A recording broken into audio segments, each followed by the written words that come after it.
It's like watching a bunch of retards trying to fuck a doorknob out there. It looks like Chuck's taking the skin boat to Tuna Town. Do you want to take it live? Do you want to cross that line? Because it's a long way back from hell. Now, what you've got here is a scrotum and nothing else.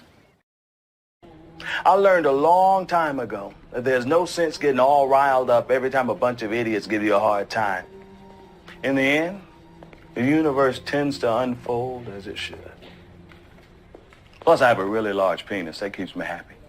My mind is a raging torrent, flooded with rivulets of thought, cascading into a waterfall of creative alternatives. God darn it, Mr. Lamar. You use your tongue prettier than a $20 whore. Here's to the Army and Navy and the battles they have won. Here's to America's colors, the colors that never run. May the wings of liberty never lose a feather.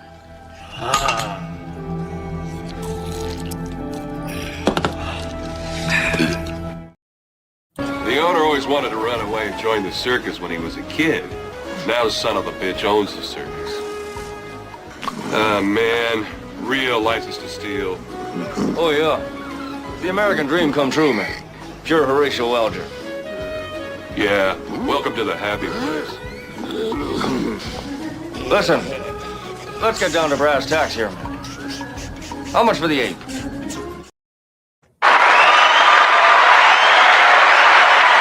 Hey, everybody.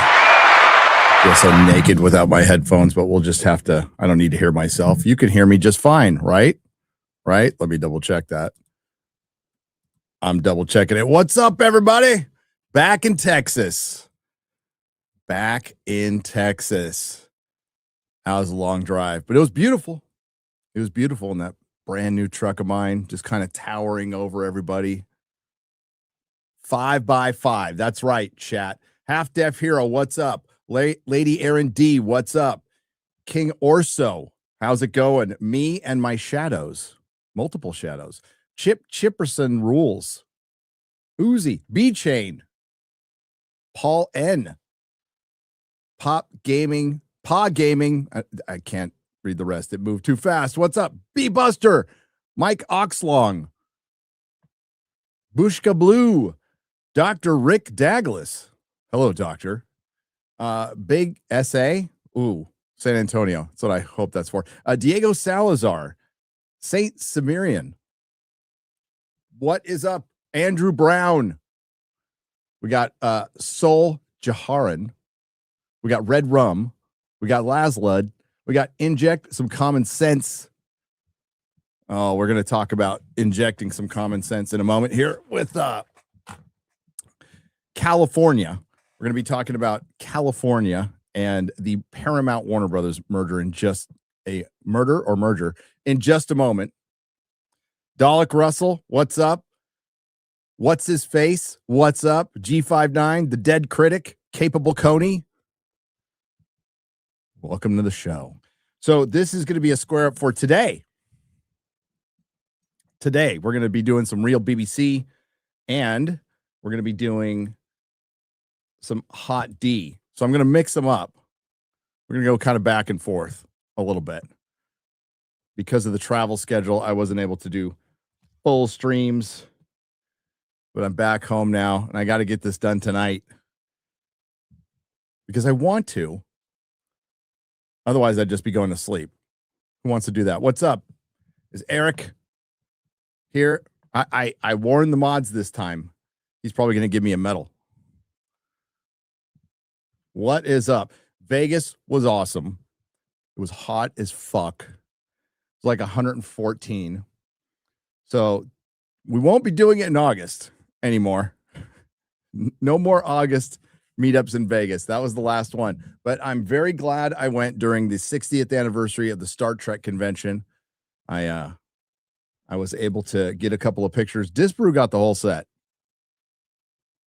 But here's one. Got a picture with Laura Thock. Look what a happy couple we are. Look at what a happy couple we are. It's a dry heat. Don't say that.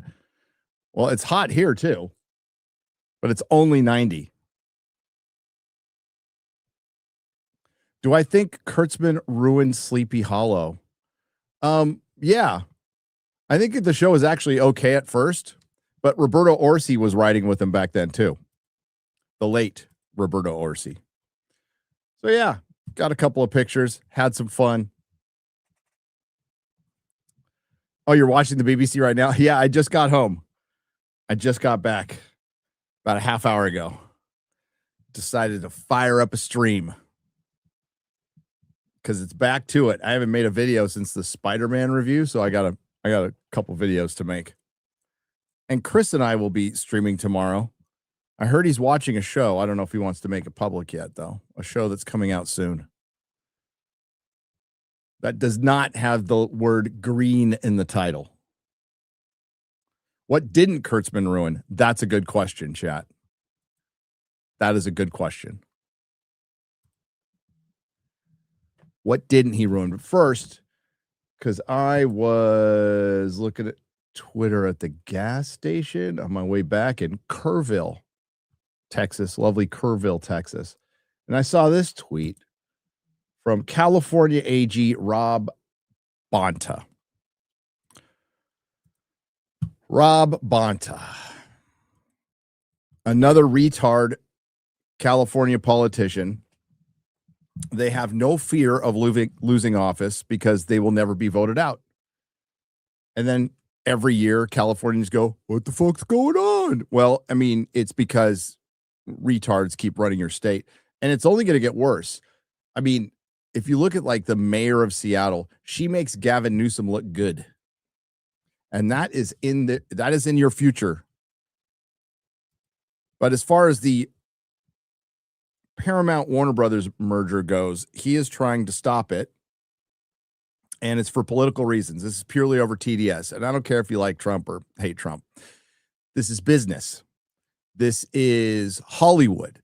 It is an industry that, despite the spectacular, amazing, sensational weekends it's had at the box office with The Odyssey and Spider-Man Brand New Day, is still in a lot of trouble.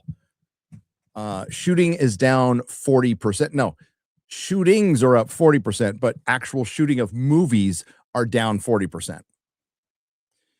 And there is runaway production. That's actually been going on for decades because of the costs of working in California, compounded with the unions and then the bureaucratic system in LA County, and the state of California. It makes it almost impossible to shoot a movie there, to where you really, the backdrop has to depend on it being California. Otherwise, you're going to go other places. Like the Baywatch remake almost left California, and it is a show about LA beaches. They probably would have gone to Australia and it had been fine. But this guy's trying to stop the merger. Now, my preference would be Warner Brothers stay autonomous, but it can't. It's $1 billion in debt. So it's being bought by another corporation that's billions of dollars in debt, except that corporation is owned by a Nepo baby billionaire. So Hollywood needs to come to terms with what they are now. Hollywood is a side hustle for other companies.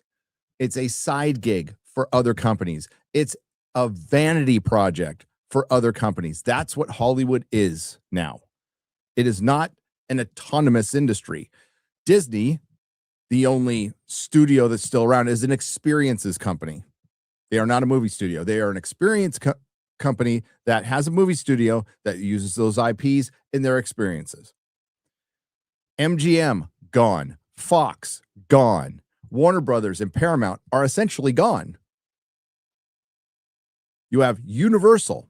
Universal is also a bunch of other companies. It's experiences. Comcast is still involved. But these are not like autonomous studios running on their own, just making movies and only making money off of their movies. They're a side hustle. And Hollywood has lost thousands, maybe tens of thousands of jobs, and it's going to, just with AI. But Ellison came out and made this crazy promise of 30 movies a year. 30 movies a year from one studio. That's nuts. But that's jobs. And that's something Netflix didn't promise. And again, I want to point out, where were these people when Disney was buying Fox? They were nowhere to be found. They were happy because they didn't like the Murdochs. But they didn't realize that when Disney bought Fox, it took 12 to 14 movies off the docket for a year. So those are 12 to 14 movies that will never be made ever again because you don't have a separate studio. You have a combined studio. There are redundancies. Jobs will be lost. Same thing's going to happen with Paramount, Warner Brothers. But at least he's committing to 30 movies a year. California has corporations leaving left and right. So now Ellison has threatened, and he should. He absolutely should move. He should take the studio out of California. I would, no matter what at this point. Fuck you. So Rob Bonta says, in a span of weeks, Paramount agreed to halt the merger until a court decision or until June 2027, asked for a November trial, and is now back with another attempt to blackmail the state into letting an illegal deal through. It's not an illegal deal. They're not a monopoly. If Netflix wasn't going to be a monopoly, and it wasn't, this isn't going to be a monopoly. Paramount has lost the plot, and it continues to lose in court. It didn't work the first time on the eve of our July lawsuit, and it won't work this time. Well, you're in California courts. Once this gets to other places, you'll start losing. But as I said on X just a few moments ago, well, about an hour ago, I hope it doesn't go through now. I hope this doesn't go through. I hope Paramount stays Paramount, Warner Brothers stays Warner Brothers, and then they will have to continue with James Gunn. And I said on the post, they'll give Jimmy Kimmel a Lord of the Rings movie, and then they'll be sold for parts to companies like Amazon and Netflix, who won't put any movies out. And if they do, it'll be 2 or 3, and it'll have 30-day release windows. Thousands of jobs will be lost. I hope that's what happens. And then Hollywood will go, what happened? And then they'll vote these idiots in again.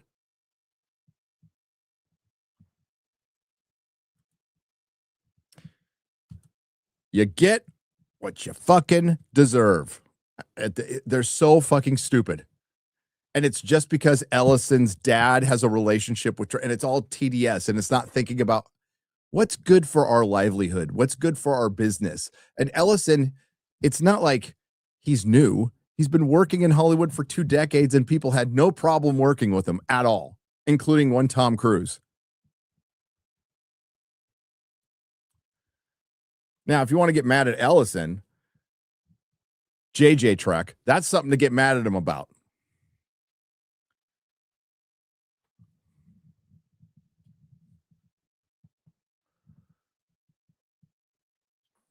You can't blame the voters when votes don't count. Well, not enough people vote in California. That's part of the problem. And the people who do vote are dead or non-existent. That's the other part of the problem. But they also, remember, they made such a big stink about like Texas redistricting. Well, California's done it twice. That's why they have a super majority. And that's why you want balance. That's why you want that. You don't want one party in charge, because that one party will start becoming, I don't know, pretty arrogant and think, well, we can't be voted out. We'll do whatever we want. And then extremes take over and it goes to shit. And the people lose. But yeah, when a vote doesn't count, you're right. Like that's why I bailed San Francisco. It's like, oh shit, I'm a fucking drop in the ocean here. And when socialists and communists were coming to my door and then running for city council and winning, it's like, what the fuck? And then COVID happens, like, peace out. So Hollywood will only exist as administrative offices at this point. As far as shooting, a centralized industry. It's over. Those days are over. There'll still be something there. I was talking to a gentleman, and they are floating the idea of making the Warner Brothers studio like an amusement park, like Universal Studios. We will see. We will see. The fact that California is holding it up is hilarious, because eventually they can just leave. And look at this Rob Bontic. Hang on. Look at this. Look at this guy. Does anything scream politician more than this?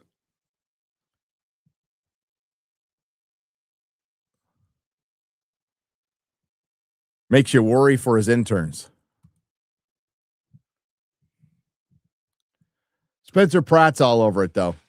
It's pretty good. Follow Spencer Pratt. All right.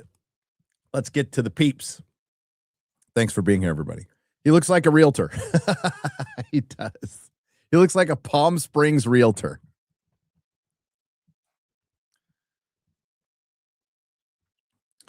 All right. We'll start with Real BBC, which some of you might still be watching. And then I'm going to go back and forth between that and Hot D. Hot D, a weird finale.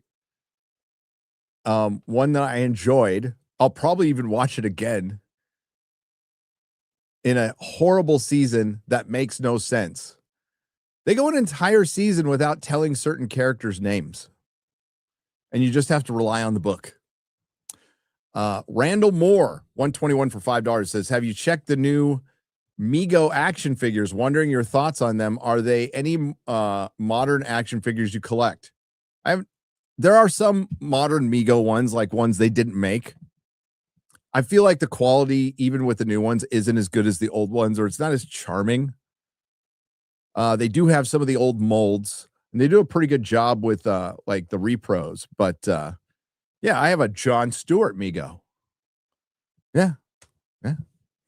WS for $10 says, most pivotal sex scene was from the pinball documentary The Accused, starring Jodie Foster, an expose about the effectiveness of democracy.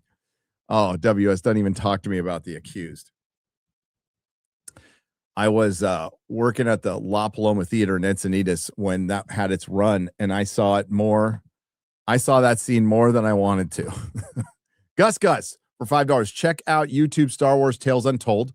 They added all Order 66 stuff to the Jedi Temple that Lucas cut from Revenge of the Sith. Excellent stuff. 2-part video worth your time. All right.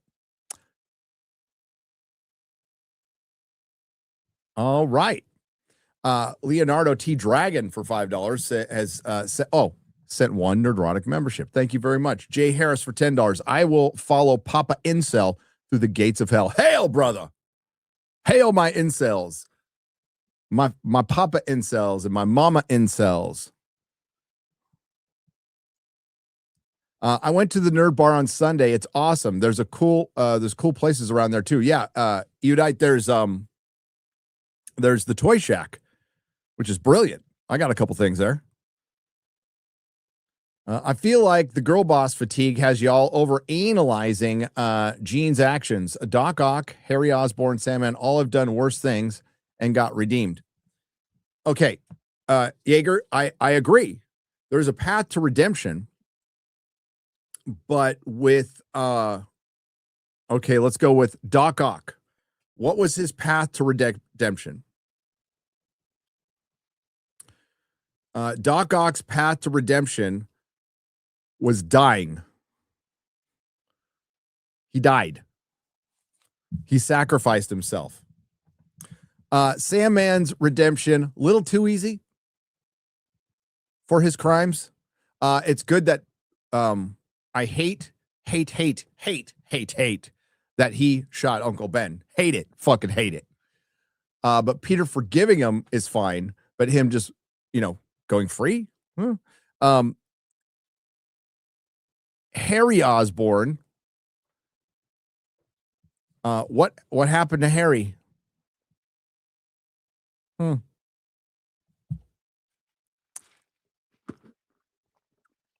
So there is a path to redemption, but there was no redemption for Jean Grey in the movie, so you can't really compare those, in my opinion. And I did bring it up in my video. I did bring up the difference of Dr. Octopus and what he did. That's right. I did bring up the difference of the redemption of Dr. Octopus and one Jean Grey. But let's also keep in mind that Dr. Octopus, Harry Osborn, as it stands in Spider-Man 3, and the Sandman are all Spider-Man villains. But Harry Osborn is overtaken with the serum. Sandman, they made very sympathetic. If you read the novelization by Peter David, it's better. It's actually better. And Doc Ock, they made very sympathetic, who's way more evil in the comics. Jean Grey is a superhero. Not a villain. The Viking Kangaroo for $5 Australian. Roddy the Ruin had a list of things to do when he woke up that day: fight, shove a sword up Boardman's ass, and unalive him. I think he accomplished it. Roddy the Ruin is the only guy who's actually accomplished all of his tasks in the history of A Song of Ice and Fire, if you think about it. I'm a half-breed, by the way. Sorry, don't fit into your race. What race? Boldly Go On for $2. Should have had your Spock figure for your photo. I thought about it at the time. I did. Go Liver for 100 Czechoslovakian pesos. I can't believe I had hope for the Spider-Man movie. They seem to hire at least somewhat competent people for those, but oh well. Jeffinator for $5 Australian. No, Austrian pesos. Something they could do, that one of the dream patches from Capaldi's season malfunction, so it was all a dream, and then we are back with Capaldi. Yes. There are more than a dozen outs for the Timeless Children for Doctor Who. And you can use some of the outs they built in with Chibnall. And second RTD, on RTD2, they have provided outs that you can use to undo it. They just are way more concerned about making a couple of creators and a dozen of fans unhappy instead of making the rest of the fans happy, which shows you their priorities are still fucking crazy. And remember, this is the BBC. The only thing we have going for us as Doctor Who fans right now is they are absolutely desperate for money, but honestly, they just need to let it lie. Unless they do something very cool and very radical, which they won't. Thunderstorm for $9.99. Doctor Who was extremely popular during Tennant, Smith, Coleman, Gillen, because of the love interest between the characters as a background story to the actual sci-fi. It helped. You're not wrong. You're not wrong at all. Also, I mean, they were just better stories. They were just better stories. As far as like moving forward, though, you can do it. It's all about willingness. Am I the only one who likes Muller's video? No, a lot of people like Muller's video, Ron. Rekindle Doctor Who by doing a Time Wars series. I think you just need to do a Doctor Who series. It needs to go back to basics. It needs to be Hugh Laurie, a hottie, a TARDIS, going on adventures. That's it. A hot woman, by the way. Oh God, it just slipped my brain now. Somebody was bringing. Oh yeah, Andy Weir was asked what he. I think the question was what he liked more. What do you like more, Star Wars or Star Trek? And he said Doctor Who. Based. Remember a flick called Boat Trip with Cuba Gooding? Yes, I do. Roger Moore played an old fairy on the gay cruise, and he suggests that he worked for Her Majesty's Secret Service. It's the best part of the flick. I remember the movie vaguely.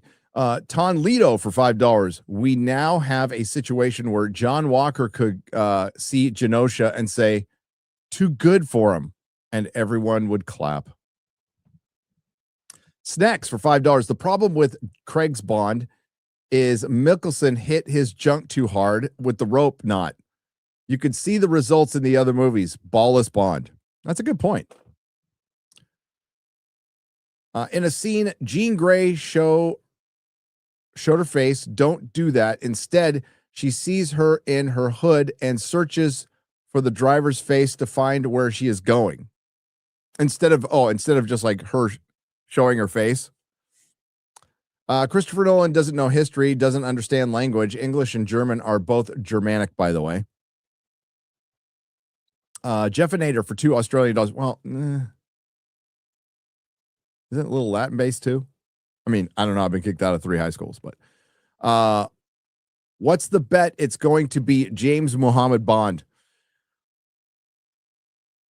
I wouldn't be surprised.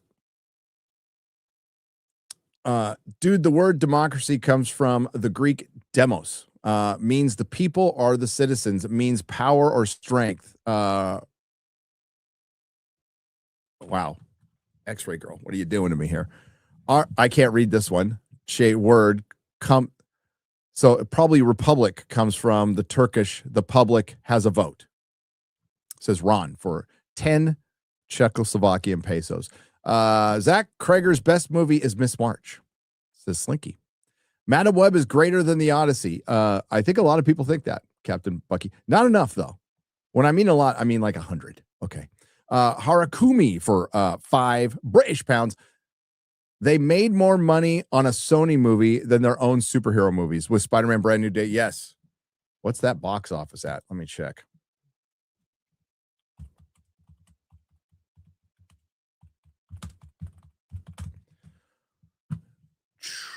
Let's look. $1.6 billion. It's about to be 1.7. Yeah, it's going to hit 2 billion pretty soon. What was Endgame's?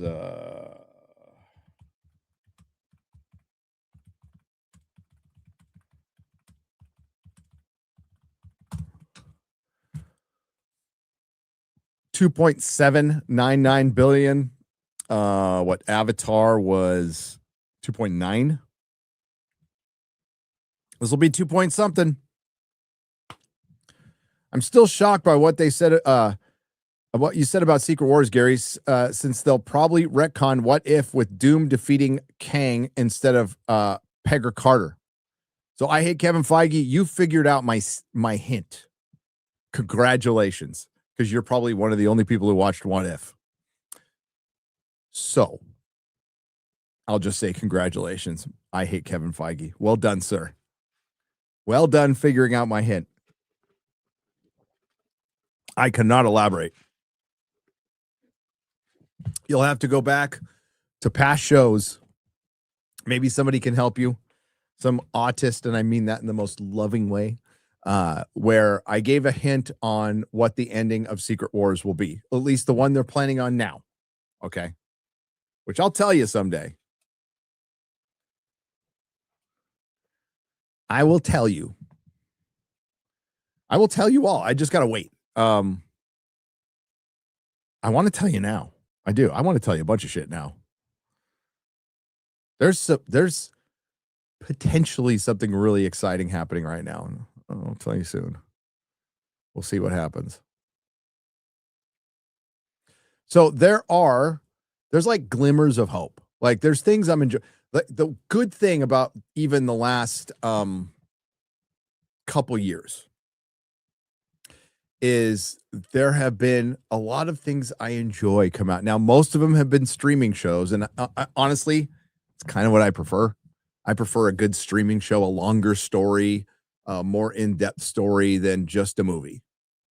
Still love movies, love them to death. But I think you get more story.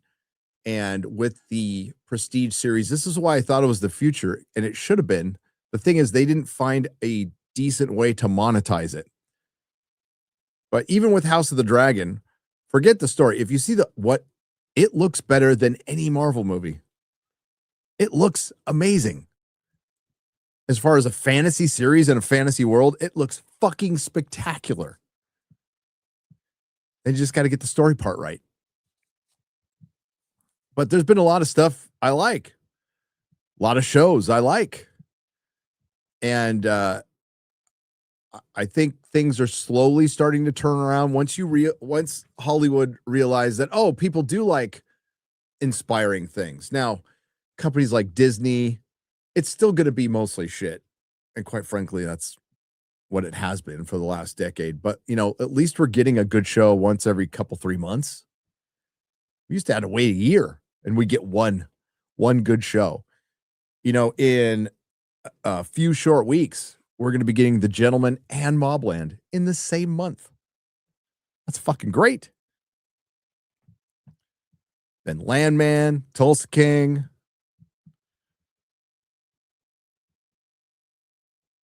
The cast is actually great. Skylar Gisonda as Carter was great. It made sense. Levu. Oh my God, I can't look at fucking Rob Banta anymore. Sorry, I got to get this fucker's face out of my face. The first time I considered walking out was watching Spider-Man Brand New Day. What a disappointment. Modern Hollywood subverting expectations is a way of telling our story unrestricted from what fans want from us. Also, Hollywood DEI controllers are necessary to tell more authentic stories, says Southeastern Kaiju. They're so authentic.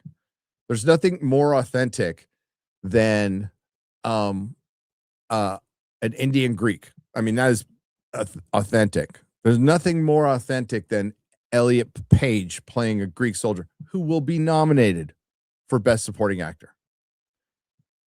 Now, is it Oscars? Is it Golden Globes? Critics' Choice? Your guess is as good as mine. Peter Puffer, thank you for the $1. Appreciate it. Odyssey, Spider-Man, Barbenheimer, Doomsday. Who will win? Odyssey, Spidey. Odyssey, Spidey. Then how is Obsession movie winning? How is it winning?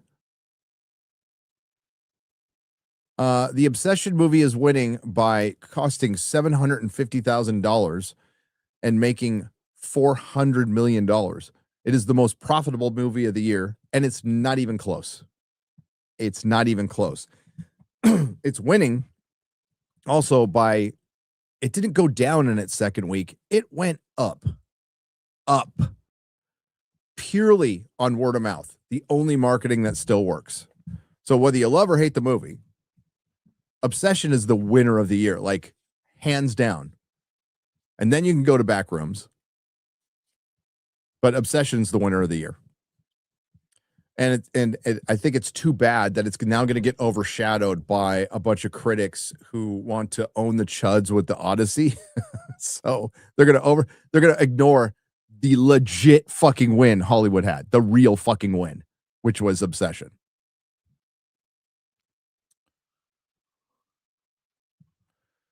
Ministry of Wrongthink for $9.99. I refuse to believe the same generation that normalized gooning, fucking cowmen, and Bunny from Zootopia are against seeing intimacy. Directors are afraid of heterosexuality and need an excuse. I don't think you're okay. Ministry of Wrongthink. I'm picking up what you're putting down, brother. Because have you paid your dues? Just kidding. So a lot of people say Hollywood is run by the Jews. It's run by the gays. It's run by the gays. And heteronormativity is a term that came up a few years ago, and it is certainly something that has been downplayed in Hollywood. And I think part of that is the gay mafia. Yes, 100%. You know, and that's the thing that's great about our spheres. We could have this conversation. People just go, oh, my stars and garters, the homophobic. No, we're talking about the people in power and how they are running things. and what they are doing, and it's really fucking noticeable. How many romances are in Marvel movies anymore? Like 0? Spider-Man Brand New Day. But they even took away the romance in that.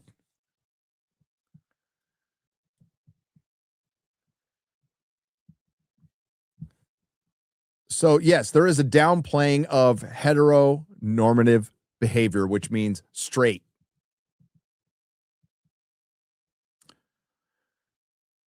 And I think there were a lot of like people like Russell T. Davies who goes, it's our time now. And then Russell T. Davies realized to his chagrin that it's still a very small portion of the population. And even of that small portion of the population, not 100% of them are interested in it either. They want to see stories, like good stories that are authentic instead of being preached at. See, the biggest thing missing from Doctor Who, Star Wars, Star Trek, the single, if you want to point at one thing that's missing, masculinity. Masculinity are missing from all three. All three are based in masculinity. All three are male franchises.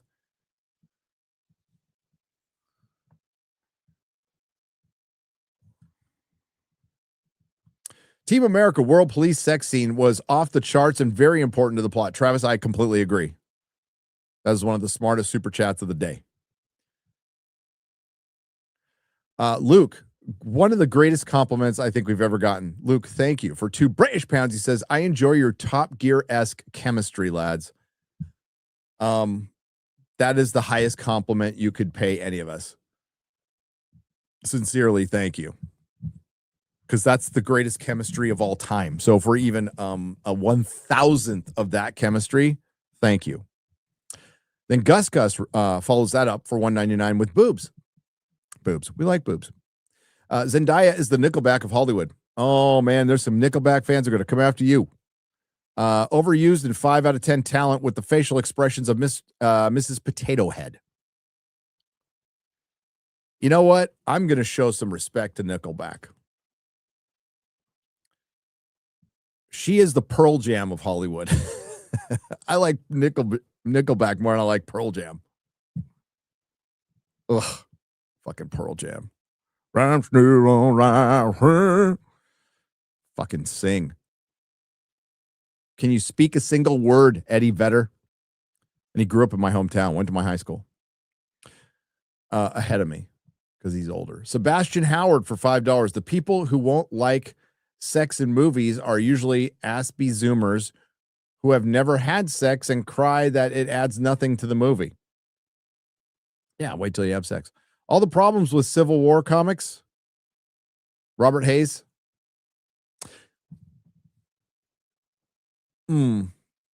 Civil War introduced elements that were controversial, as the British like to say, controversial. Overall, I like the story. I didn't like how it ended in the comic because the real ending of Civil War is in Captain America Volume 2 or 3, number 25, when he dies. Sorry, spoilers. I'll reread it and enjoy it. But it creates a lot of problems, including Peter's identity getting out there. But it also gave us the Iron Spider suit, which was fucking awesome. And it also led to Planet Hulk and World War Hulk. So it led to some really cool shit.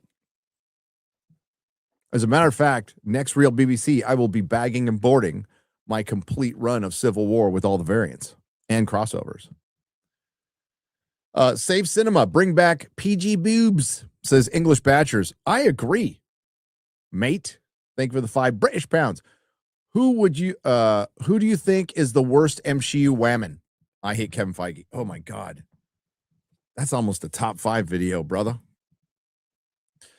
Who is the worst, chat? Out of all of the MCU, you can only pick one.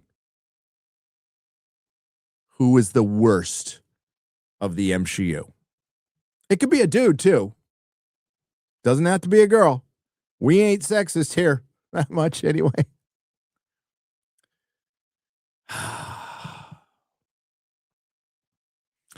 That is tough because there is variables. There is just, I'm an annoying character. And then there's, I'm an annoying character that was a good character from the comics. Then there's, I'm an annoying character that's a lore-breaking character. Or I'm an annoying character that was a good character. There is a lot of variables.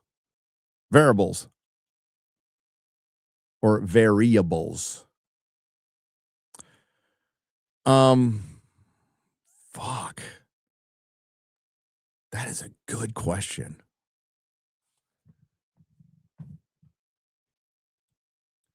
That is a good question. Many are saying She-Hulk. Gaia. Agatha. These are not bad answers. Yelena. Do I get a Marvel's Katie? Shang-Chi. I'm seeing a lot of Shang-Chi's. Cassie. Ironheart. Freckle Jesus. Oh. Pound for pound. Captain Marvel. We can't forget Captain Marvel. Pound for pound, though. Oh, the easy answer will be Captain Marvel. The second easiest answer will be She-Hulk. Pound for pound, Freckle Jesus. Freckle Jesus.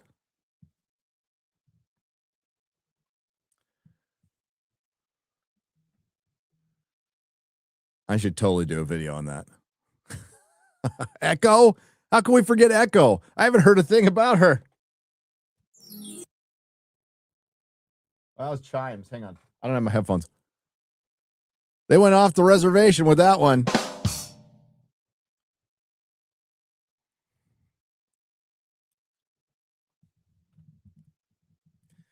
Lady Loki? Oh, there's so many to choose from. Jessica Gao counts, by the way. Dude, you correctamundo, Space Coyote.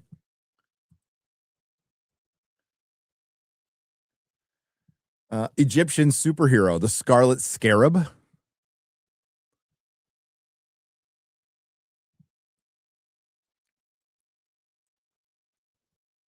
The Enchantress. Nah, you know what?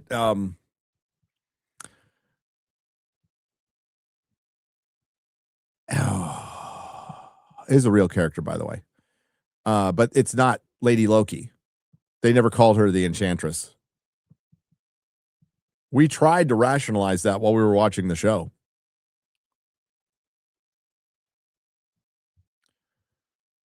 Your mom? Ty, that's something you need to work out at home. Okay, Ty. I'm sorry. Did she tell you not to use wire hangers? Only the olds are going to get that one.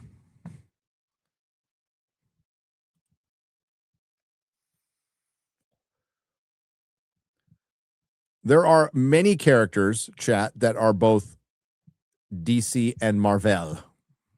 Many.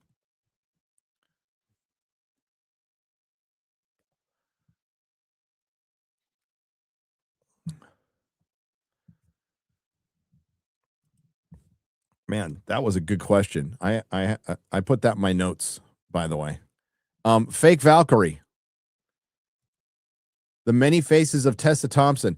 She has just been overtaken by Zendaya as far as lack of facial expressions and emoting. She got naked in Westworld, though. So that gives her a few points up for me in the beginning. She gets naked in Westworld. Has sex with a robot.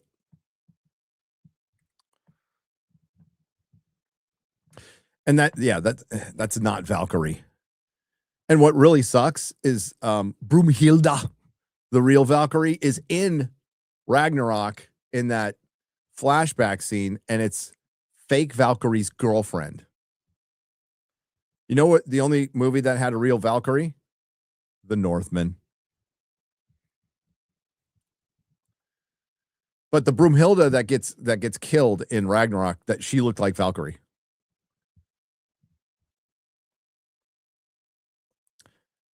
Tessa does not have the body of a 12-year-old boy.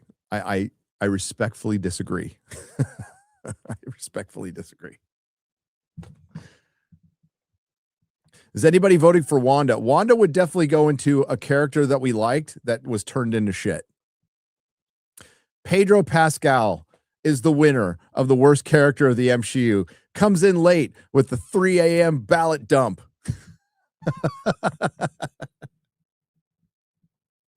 Female Silver Surfer. I have come to see your manager.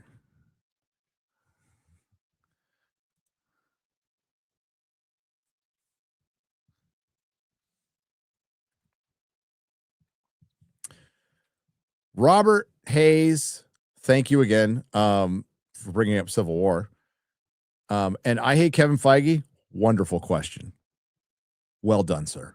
Remington PRD for $5. Yelena will have a potato gun arsenal and hot baked potatoes grenades in Doomsday. That would be better than a couple of sticks that are tasers. I want a Sentinel to step on her.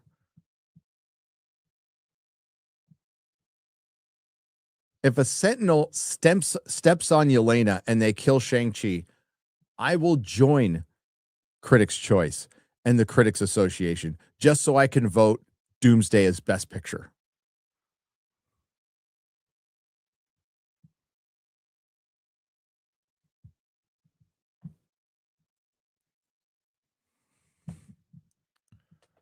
Not that they would accept me, because I don't think they would.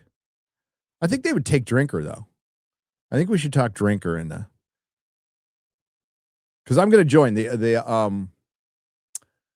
the enrollment period is next year, early next year, and I'm going to join for shits and giggles just to see what happens. And I'm gonna make Will do it too. I think everybody should. I think Az should, Jeremy, Ryan. I think we should all join. Because if you look at some of the people who have joined and been accepted, every person I just mentioned has metrics orders of magnitude higher than a good share of them. Oh, Mahler, definitely. Yeah, I'll make him join too. But he might not want to give him his real name. That's the thing. And that I respect.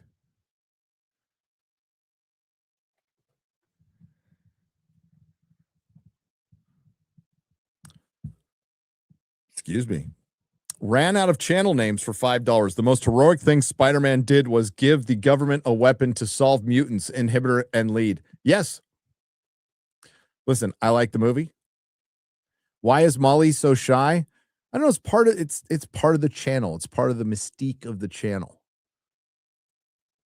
And I understand it. Also, he doesn't have to deal with like the shit that comes. I mean, it's part of the gig, so I don't mind. Would I have done things differently if I had known? Probably. But no, I am not against anonymous people on the internet. I completely understand why they do it. Ron for 5 Chilean pesos. The cast of Superman was good. The movie still was bad. Also, WB has the biggest IPs in the world. Literally, they have the biggest and the best catalog. Ron, you might not be wrong. I'm trying to think. The only IP Disney, I think, no, a lot of people will say, Ron, that Disney has a better catalog because they bought Fox. So I haven't done a 1-for-1 comparison, but I have always been under of the belief that Warner Brothers is at least, I'll say, tied with Disney as far as IPs that they control. So we have to look at IPs they control over IPs they own. Warner Brothers controls some of Lord of the Rings and Harry Potter, but they do not own them. They own DC. They own Looney Tunes. They don't own A Song of Ice and Fire. Disney owns a lot of shit now. Just straight up owns it. Disney owns Alien. They own Predator. Problem is, those aren't really franchises. They own Marvel. They own Star Wars. Problem is, one's dying and one's dead. They own their own IP.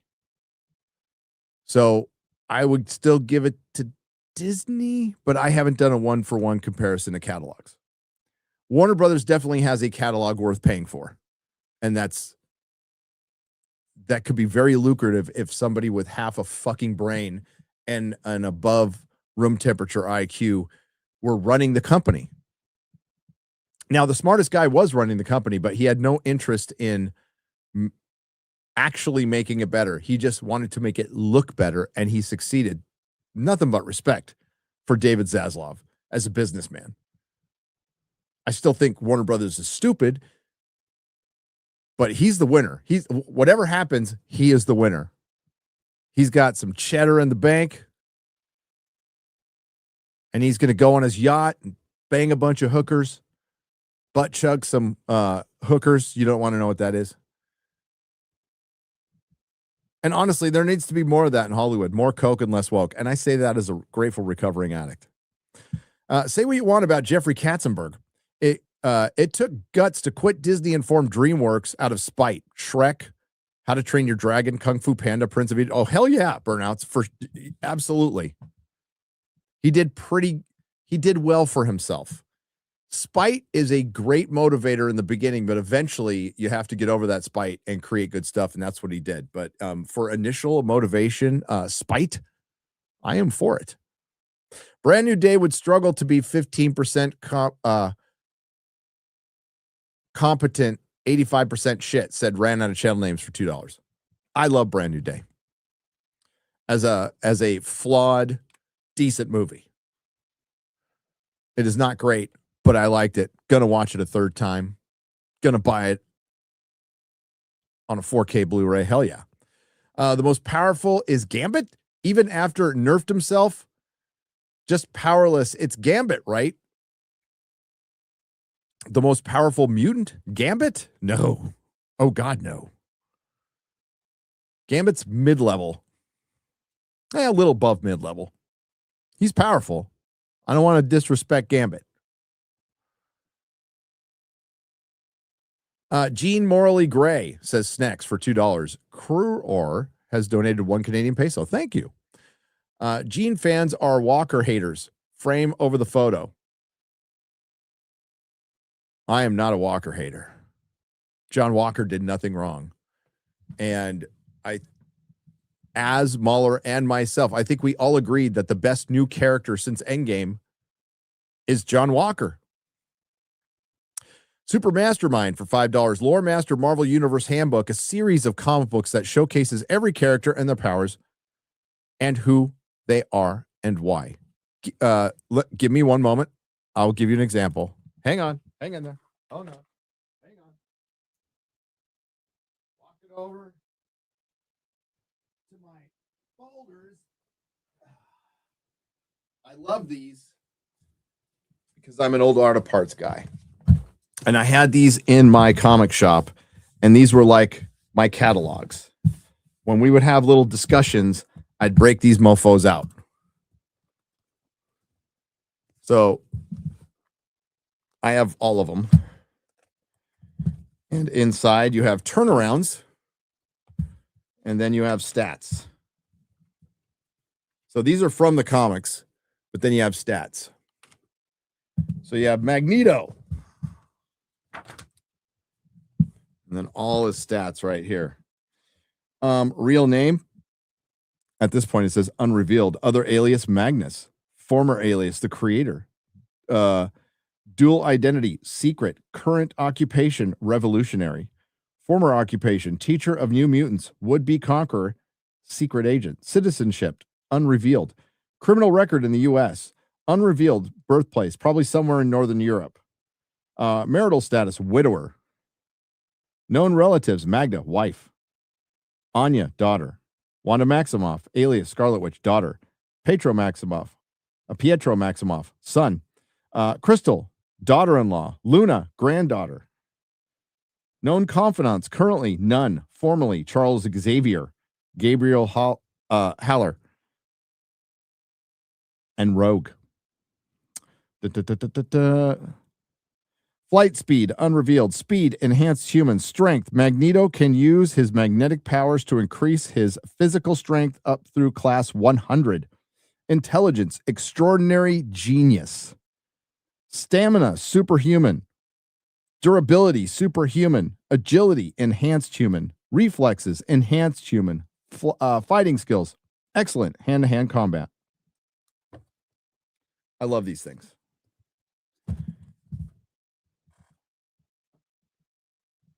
Uh-oh. What was that? What the hell was that? Went Elgato. Why am I going Elgato mode? Hang on. I wonder if it's not plugged in.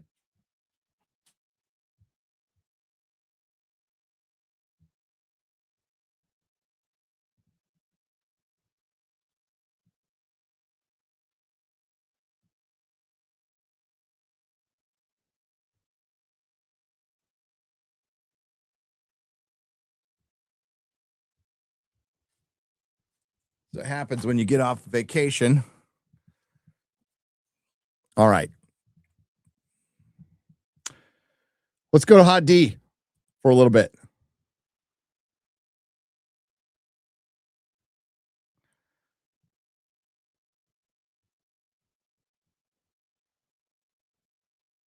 Planet Willow for $2 says orbital glass Dorn. Yes, glassing Dorn. Glass is that's a great video by R. Hiltz Hurt. Go watch it. I don't like Dorn. I've never liked Dorn. I don't like the story. I like Ober and Martell, and that's about it.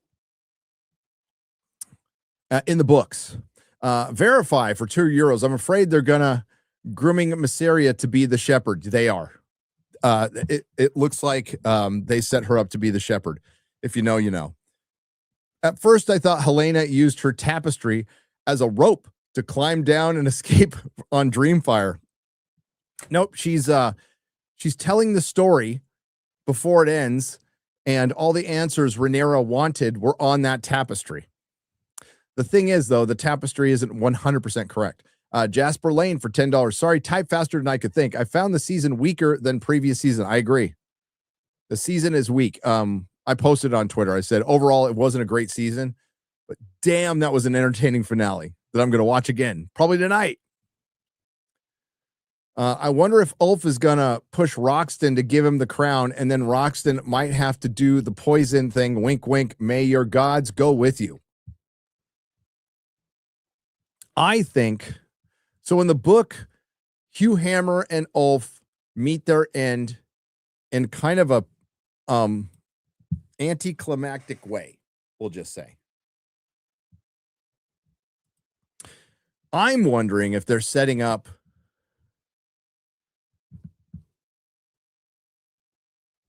Hugh Hammer and Ulf to take each other out, maybe.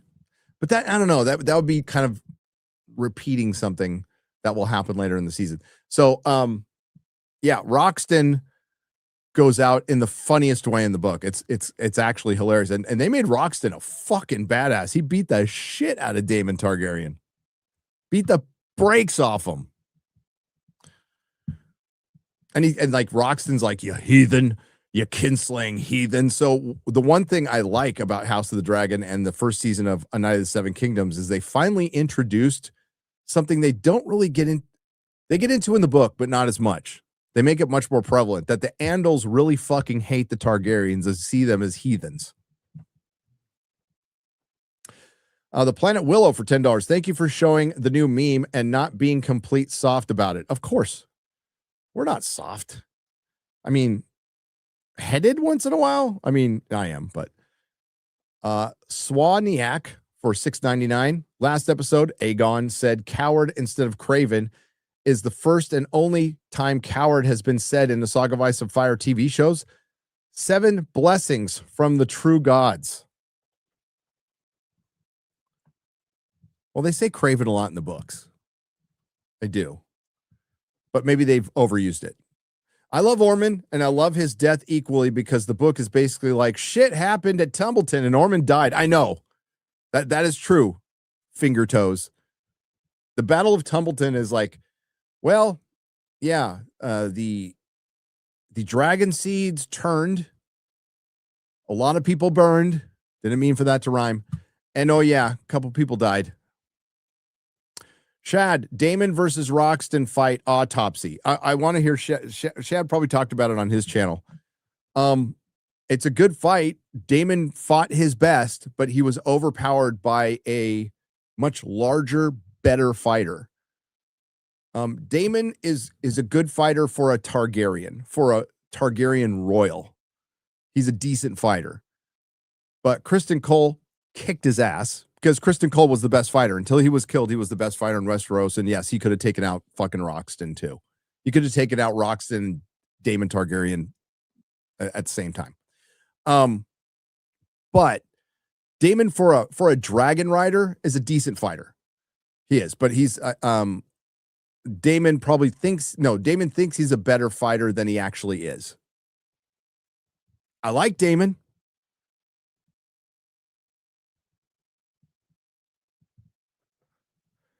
Gwaine, despite running off, Gwaine isn't a bad fighter either. It's just, you meet your match. One of the best characters in all of Game of Thrones, gay dude, Gwaine. Gwaine's a bro. And they make him a bitch in the books. He dies like a bitch in the book. So I like what they've done. If Darion is alive, he can have the Baratheon chick. Or Daron. They didn't show a body, so Daron's alive. He's 100% alive. Solar Dragon for $10. They took all Aemon's aura and made him an indecisive, creepy weirdo. Remember when he was teased as being a potential equal to Daemon? I felt bad for the actor. Well, he might get his aura back. Both he and Daemon went through, which is weird because I feel like Daemon regressed a little bit, like went through their spiritual journey and we're supposed to come out like different. And it feels like Daemon regressed a little bit. But who got his aura back? It's fucking Aegon. Aegon is so much better in the show than he is in the book. Aegon is fucking awesome. I'm alive. They will make Mysaria the she-herd, the shepherd, the she-herd, and I hate it. I do too. I got it. Rhaenyra is the Jim Jones of Westeros. Yeah, it's weird. I mean, they've been setting up her turn all season. But holy crap, they made her fucking retarded. And I was not expecting them to go that route. But they really did for a show that was really a woman can't sit on the throne in this patriarchal system. The show has done the best job proving why a woman should never sit the Iron Throne. And I don't necessarily think the writers think that still. And that's been our issue. Ryan has pointed out from the beginning, it's like, no, they're showing her turn. And I agree. But it's still really cool because Ryan Condell came out and said he thinks Alicent should be sitting on the throne. So you go, huh? And that was the problem we had in season 1. We'd hear Miguel Sapochnik. We'd see a scene, and then Miguel Sapochnik would come in and explain it from his point of view. And we're like, oh, I can't listen to this anymore. I would accept a Ford F-150 showing up in the show if it showed up for 1 minute at the end just to run over Rhaenyra and drive away into the sunset, says Dawnbreaker. Yeah, she's supposed to be bad. The thing is, she's dumb bad. They're supposed to make her somewhat smart. And Rhaenyra the Cruel is now Rhaenyra the Drool, Roundira the Drool. Open Wang ravioli for $2. Milk of the Poppy made me do it. Viserys probably. Yeah. Ryan Bailey for $5. It's not too late for them to make Alice Rivers Melisandre. Seems like the sort of thing these hacks would do. Man, it is crazy that she is Black Heron's wife. And I guess it's his rock wife.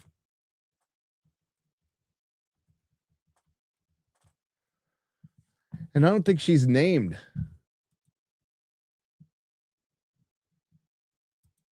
Heron Hoare. Black Heron. He was the king of the Iron Islands and the Riverlands before Aegon the Conqueror showed up. I'm looking it up now.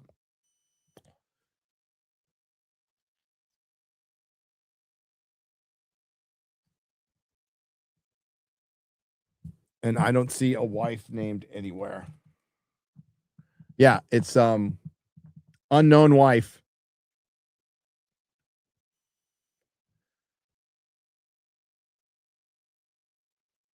And sons. And there's no like number of sons. King Heron Hoare is known to have at least 4 sons. Okay, 4 sons. So Alice Rivers, which is the name you give to a bastard, has been living in Harrenhal and staying, and she's young, preserved, for over 100 years, well over 100 years. And she's trapped in a vicinity, and it has something to do, some old god's magic with the green men to try to save one of her sons that survived the sack of Harrenhal, the other destruction of Harrenhal by Aegon the Conqueror. And she's trying to get pregnant again, and maybe that frees her. That's what I'm thinking, is like her getting pregnant again will free her somehow. And she has dragon eggs. She's the curse. Yes, she's the curse. She's the curse of Harrenhal, which means is she still around?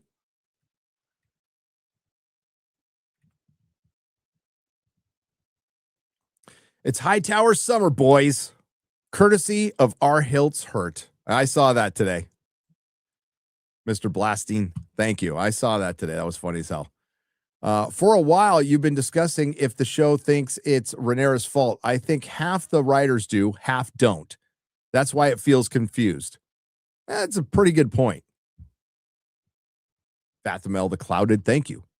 Shout out to the Greens. No, not you, Allison, for holding it down. Don't know if I could have finished season 3 without Ormond, Daeron, and Gwaine, plus Aegon. Yep. No, the Greens are the most interesting characters by far. Rhaenyra is finally behaving how she is described in the book, petulant and superior. Finally, yeah, but just not smart. And maybe that's me. I thought they write her a little more smart. James Bursey for $10. My favorite part of this episode is when Kristen Cole said, "I hate being alive. I hate being alive. I'm a tremendous pain. I'm in tremendous pain. Help me, help me, help me, help me." That wasn't Kristen Cole. That was Boogie, who I hope lives to 100. Okay. Remember when the old man walked from one side of the room to the other side of the room? Good times. Now we have battles, and we are the poorer for it. Trent for $4.99. Like the finale, but possible unpopular opinion. Roddy the Ruin didn't work for me. He was overacting and a bit cringy. Cheers, everyone. I loved every bit of his overacting. I loved every second of it. I thought it was great. The thing is, what's different from this season? The good thing that's in this season that's not in previous seasons is levity. It's actually kind of funny. There's some good, like, genuine laughs. And you need that in a show that's so fucking dark. I mean, if you think about the consequences of the battle, nobody should be saying that was a fun finale because everybody lost. But the chaos was great. Why does Daemon get off his dragon? Well, Daemon's not even supposed to be there, right? They're just making shit up at this point. Unless there's another time jump in the last episode. Oh, we were talking about the Hour of the Wolf. I don't think it makes it. I think the Hour of the Wolf might be part of an epilogue-ish last episode, but I don't think it makes it. A Goat, the Magnanimous, was one of the few bright spots this season. Queen Maegor with teats isn't fit to clean his shoes. You're right, Solar. John Hansen, you think it's Viserys' vision at first, but nope. No. Alexander for $10. The last smell killed Ormond. It did. Fruit of Mystery for $5. Any recommendation on a series of books that read like Game of Thrones, but not with the disappointments? Chat? Oh, okay. A Song of Ice and Fire. I give it a lot of shit, but it's pretty unique. It is hard to find a book that has the world building and the character building and the layers that this fantasy series has. And this is the reason George can't finish it. He's created like the hardest thing to write possible. But if you want to move away from like phone book fantasy, absolutely read Robert E. Howard, Michael Moorcock. There's a good name right there. Joe Abercrombie. That's some good shit. George isn't for everybody, but if you get into George,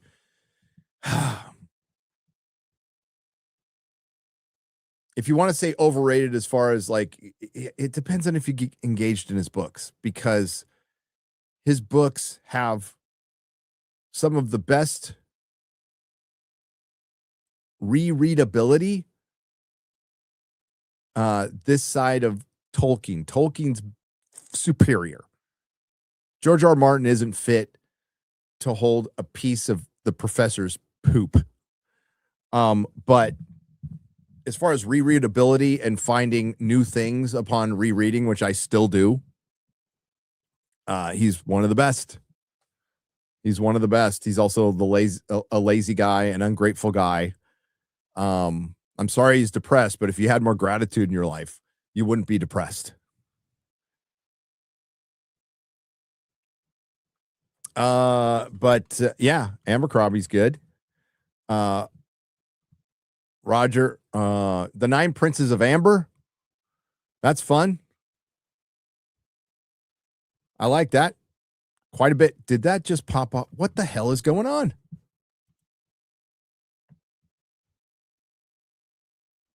Huh. You know, it always happens when you come back from a vacation. Here, I'm going to unplug and plug.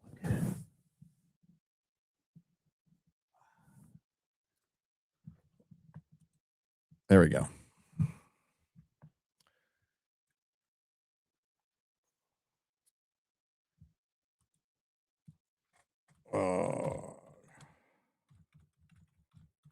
Fantasy is very difficult to write. But Roger Zalansky, and then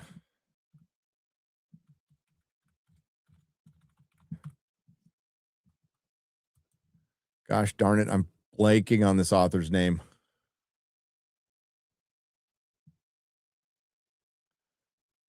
Yeah, Stephen R. Donaldson, the Chronicles of Thomas Covenant. I read that in prison.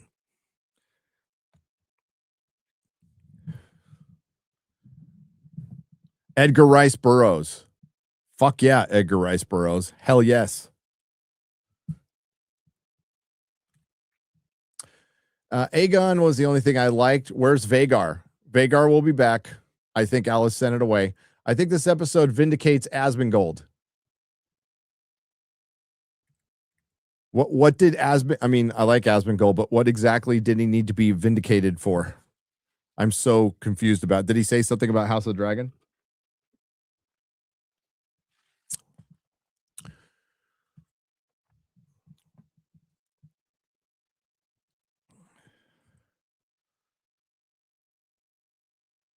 There you go. See, that's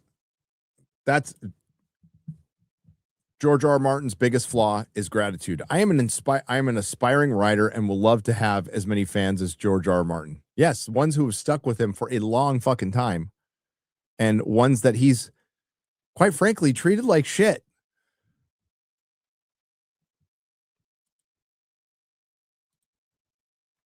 And everybody says, you know,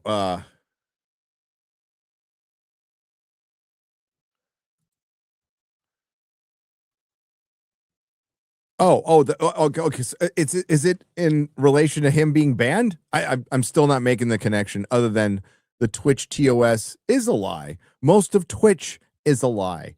Asmongold will tell you that. Oh, he was kicked off of Twitch again? Asmongold doesn't need Twitch. He doesn't. But Twitch is a fucking lie. I don't want to get into it. I might get in trouble. The one platform where video and streaming occur, where there is the least amount of botting, is this one, is YouTube. YouTube's very serious about it. Now, it ain't perfect. It's still there. Don't get me wrong. It's still there, but not to the degree of the other primarily streaming platforms where it is welcomed, wanted.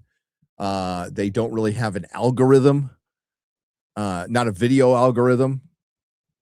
Yes, there's BitChute and there's the other Odyssey, not the movie. And honestly, I haven't thought about BitChute or Odyssey, not the movie, in a long time. But if you're caught botting, and people still do it, I just saw a channel do it, and I don't know how they got away with it.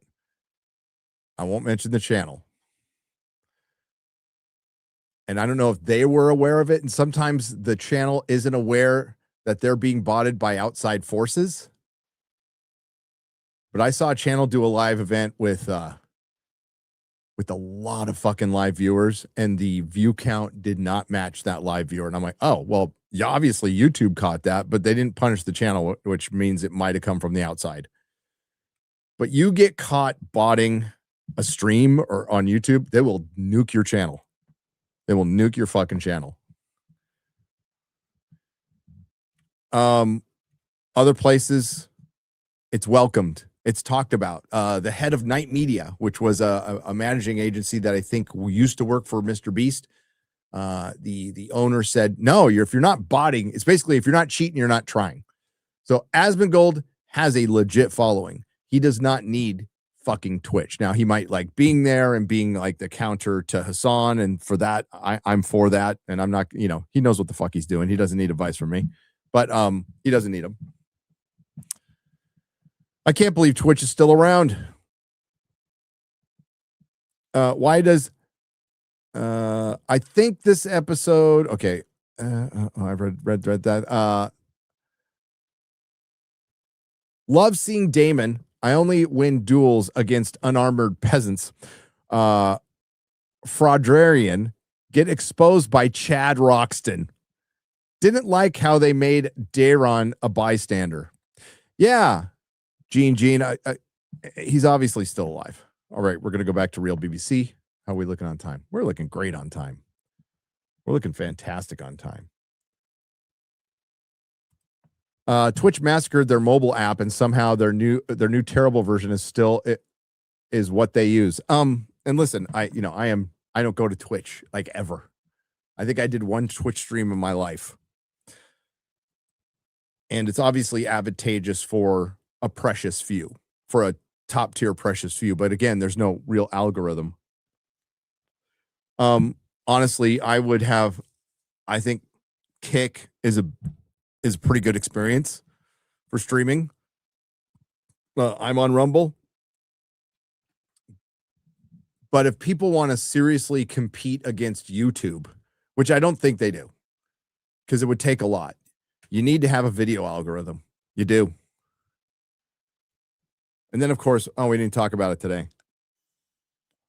I guess I can talk about it. But if you enjoy Twitch, that's great. And there's some Twitch streamers you like. It's just not, it's not my thing. I like Asmongold, but I watch his clips on YouTube. I do like Asmongold. Very common sense, to the point, pragmatic. Don't agree with everything he says, but you know what? I mean, I need to stop saying it. Nobody agrees with everything. My wife brought it up today. My wife doesn't like Doctor Who, but somehow we're still married. She can't stand Doctor Who. But the one thing I like about Asmongold is he just doesn't hold back. And Twitch needs that. So again, Twitch needs Asmongold more than Asmongold needs Twitch. And Twitch doesn't even fucking realize it. So they do these suspensions and it's arbitrary. And if Asmongold was like some smoking hot 19-year-old woman, you could probably get away with unaliving somebody naked in a kiddie pool and you'd be fine because of the fucking weirdo creepo CEO they have. And that's probably why I'm not going to be welcome on Twitch. That's fine. That's fine. Okay, where was the topic we didn't get to today? It was the YouTube boring shit for you guys. You know, I know the most exciting thing you guys like to listen to is YouTube monetization issues. I know it's like, man, I can't wait for a YouTuber to talk about monetization issues. It's my favorite subject. There's a point to this one because it don't really affect me at all. But it's oh my God.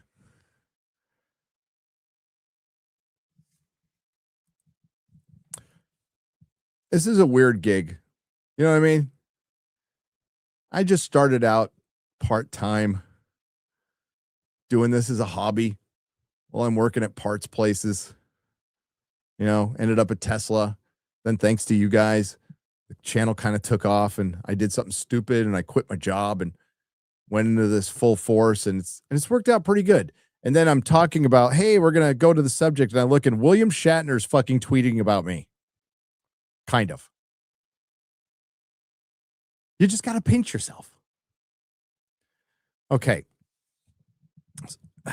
So we'll go into this first because I can't believe this is happening. So William Shatner blocked me because I was added. It was like friendly fire, right? So I was added in a conversation I had nothing to do with. And he blocked me, and I'm fine.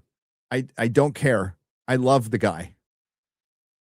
I don't take it personally. I know he's blocked a lot of people, and it's probably because he just, you know, there's certain shit he doesn't want to see in his timeline. I completely understand. I got to see him this last weekend. I still love him. He could keep me blocked forever. I still love him. But he has come out and said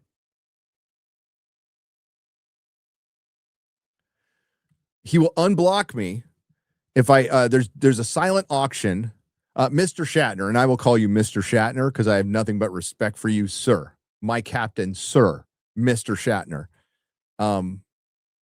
with zero sarcasm. Love this guy. I have to pay, but I have to pay to a charity. I will happily do it. Happily do it.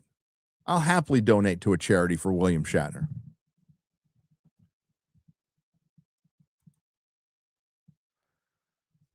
Consider it done. I'll get my friends to donate too. And you know what? It'll be a good donation. But I'm doing it as for the donation. He can block me again the next day and I'm fine. The fact that it's, I don't know, did Dan Vass get his attention again? Dan, what are you doing? It's okay. It's, yeah, I don't know what the charity is, but yeah, I'll donate it.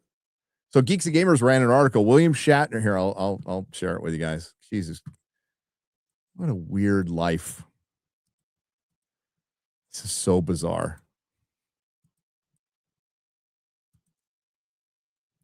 From geeksandgamers.com. William Shatner's X account may unblock Nerdrotic after 2-year ban over Star Trek misunderstanding. And he said, there's no misunderstanding. I blocked that mofo 2 years ago. And like, fair enough. Okay. It's not like I haven't said things. I've never disrespected him and never will. Ever. He is Mr. Shatner to me. So William Shatner's X account may unblock Nerdrotic after 2-year ban over Star Trek misunderstanding. When my charity silent auction opens in October, you can get out of block ticket and I will unblock him. Done. I wouldn't do this for anybody else on earth. But for my captain, I will do it. And he was great. 96 he is, and he was walking around stage telling stories, has a bunch of energy. He looks and acts 20 years younger than Patrick Stewart. And he's 10 years older? A little more?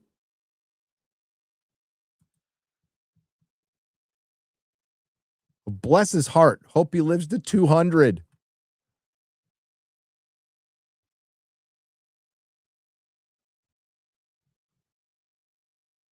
All right, now we got to get to, did I bookmark this part? Streaming's fun. Did I bookmark this?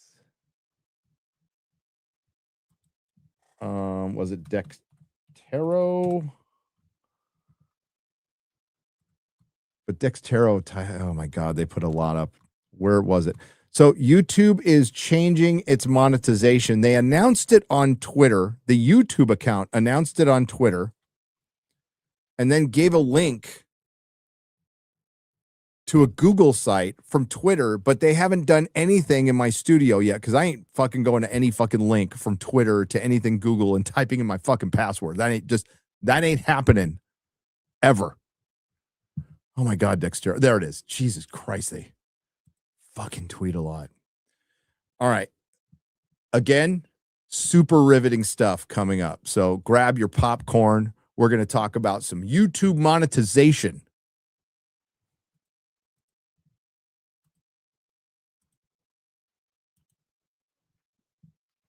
YouTube is doubling the viewership requirements for new creators must meet to earn ad and premium revenue. From February 1st, creators will need 8,000 watch hours over 12 months or 20 million short views in 90 days. Now, the caveat with those short views, correct me if I'm wrong, chat, is if you go under that 20 million or 10, I can't remember, then your shorts money, so the shorts payment's going to be separated, which it should always be. It should be separate from everything else. As a matter of fact, it should be a separate channel. Should be a separate fucking channel. They should make YouTube Shorts a separate thing and get it the fuck off YouTube because shorts are garbage. Right now, shorts are worse than AI. They're fucking worse. Now, there will be a time where AI will be worse than shorts, and that time could be tomorrow. But shorts are garbage. Shorts are crap. The brain rot, I fucking hate them. I will never fucking do them, ever. And if it makes me sound like an old man yelling into the void, so be it. Fuck shorts. And their stupid little AI spelling shit out while they're, and it's half the time it's a guy reacting to a guy to another guy who's reacting to a guy and some dipshit going, it's like, fuck. I mean, I guess that's slightly better than TikTok, which has some bad green screen dude going, and then on this part, it was like, fuck. Or the worst one, which I want to lampoon at some point, is the vapid girls who like, there's like that little blog music, the boop a doop a doop boop a doop a doop doop. They show up in their sweats and then they whip something around and they're all dressed up and, you know, they flip in their hair. They're all, look at me. I'm so beautiful. Celebrate me. It's fuck. I hate it. So I want, and I'm sure people have done it, I want some middle-aged dude to like roll up in his sweats and then blink and he's still in his fucking sweats and he's all, oh, look at me. Yeah, I don't like shorts. I don't like shorts. So apparently, if you fall under 20 million views of shorts, which are impressions, so these aren't views. Most of YouTube is views, but what shorts are impressions. And you make nothing. You make nothing. But you put in nothing. So I'm saying if you put in nothing, you should make nothing. I'm fine with that. The thing is, though, what Shorts has done to YouTube is YouTube, this is where you start mistrusting YouTube, is put all their focus in Shorts. And business-wise, it makes all the sense in the world. You get hours of endless content where that you don't have to pay out as much. So you're going to favor that. And now all the growth is going to Shorts because YouTube, everything stagnates. Everything reaches maturity. The thing is, Shorts will too. But if you are a channel that does Shorts, it will raise your sub count, but the crossover to, and when I say long form, I mean 10 minutes. I'm looking forward to YouTube doing the 10-minute short, though. That's going to happen, by the way. So when you to long form or even streaming is non-existent.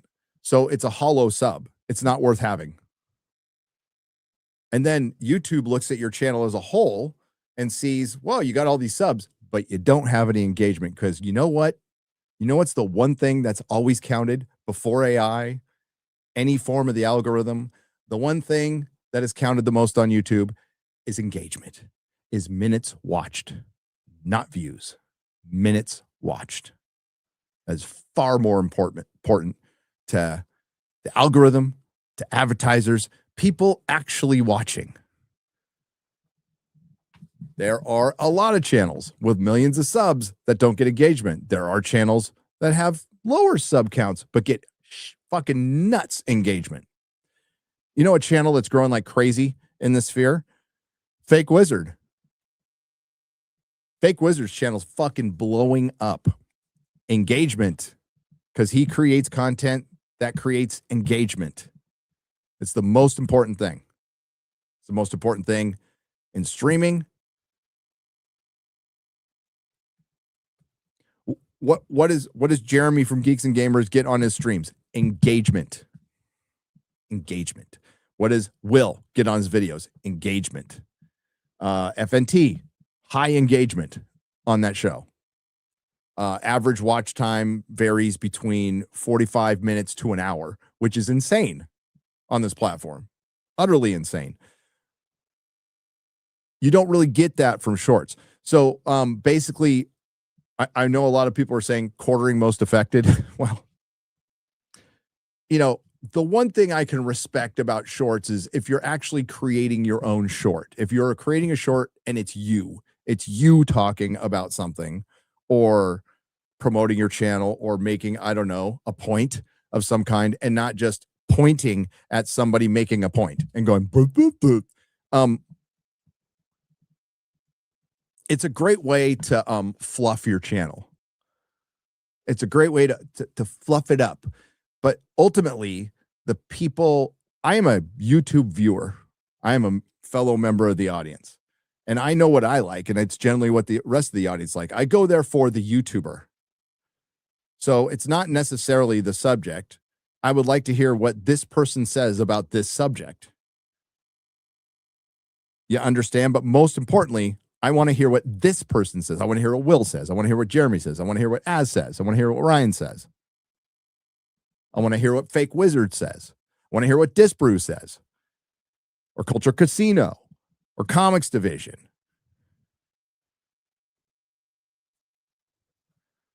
Chris Gore. Alan Ing. Alan Ing is fucking, right now, he's like Jon Snow in the Battle of the Bastards. He just pulled out his fucking sword, and all these people, like, they hate, there's so much Asian hate in Hollywood for Alan Ing right now. But the thing is, that's the most important part. And if you are always looking for a gimmick or relying on other people or other things to bring attention to your channel over yourself, that's not anything that's going to create any kind of longevity. But there are ways around it. Quartering is a great example.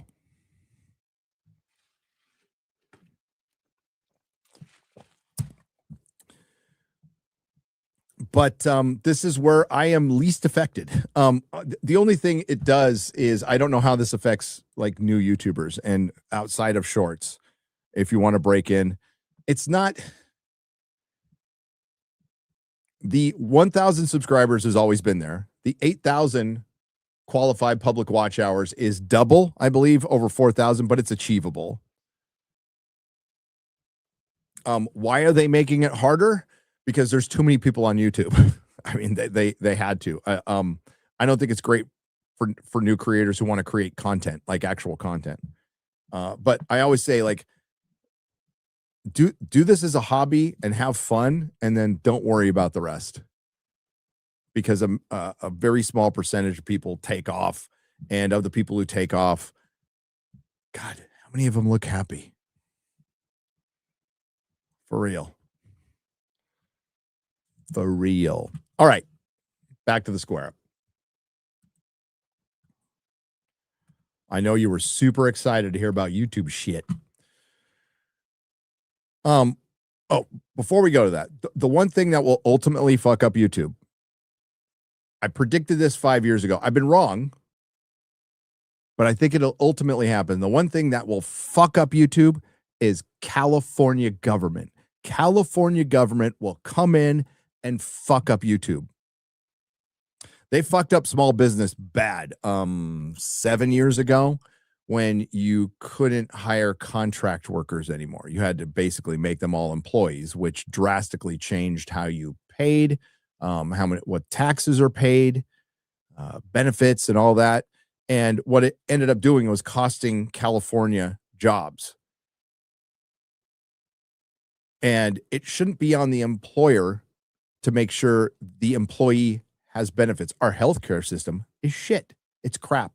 I have no way to solve it, but it's garbage. But it shouldn't be on the employer. And, being employed should be way more important. It sucks to not have benefits, but it really sucks to not have a job and not have benefits, right? So my wife had to completely change how she did business, and she had to let people go, which sucks.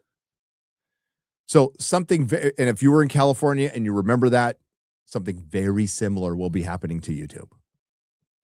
Now, how does it affect other states? I don't know. But California government will be, if anything fucks up YouTube, besides YouTube, it will be California government. Look at how they're fucking up Hollywood.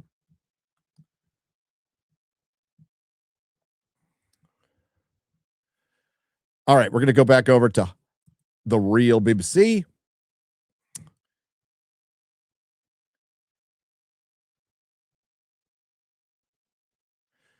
Ran out of channel names. Why are we talking about Spider-Man? Spider-Man is coming. Oh, sorry. Reflex. I mean, Spider-Man was dog shit. Some people really hate Spider-Man Brand New Day. I like it. And Mahler didn't.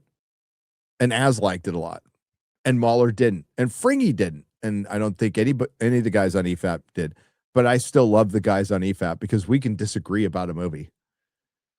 Chris Gore, great tweet the other day. Chris Gore is really good with the, basic comment. I don't want to say basic as an insult, like really to the point, authentic, cut the bullshit tweets. Here we go. And this has been a problem since The Last Jedi. This has been the fall of the access media and the creatives. And actually, it predates The Last Jedi. This goes all the way back to Ghostbusters 2016.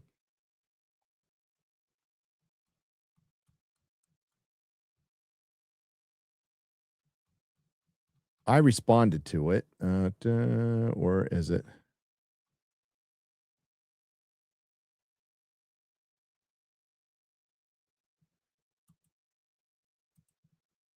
Now I can't find it. Give me just a moment. It's worth the wait. Don't worry. Oh my God, I'm tweeting a lot too. It's real. Okay, there it is. Simple but good.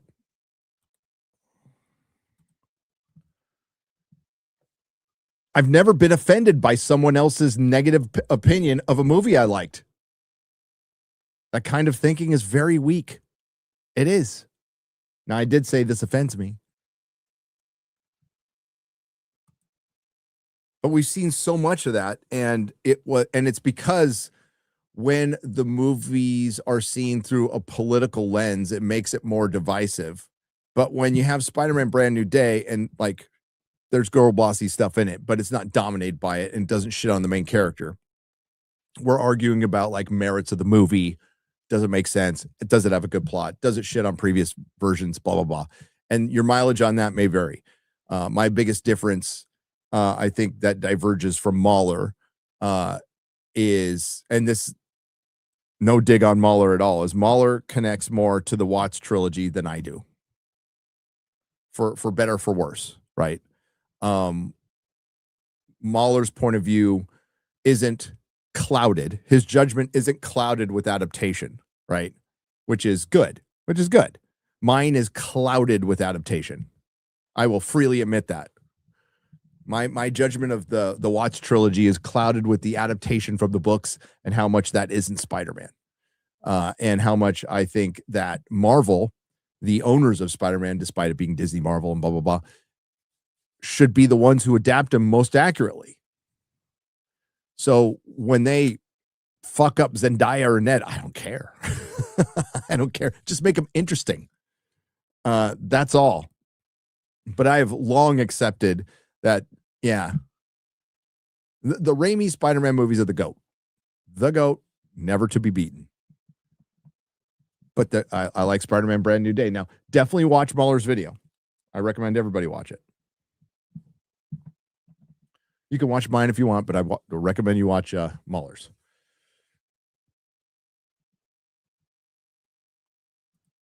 But if you don't like, as said it today, if you don't like Supergirl, you're for pedos. Like, that's the kind of weirdness that we've had to deal with for a long time, and it's finally being defeated, right?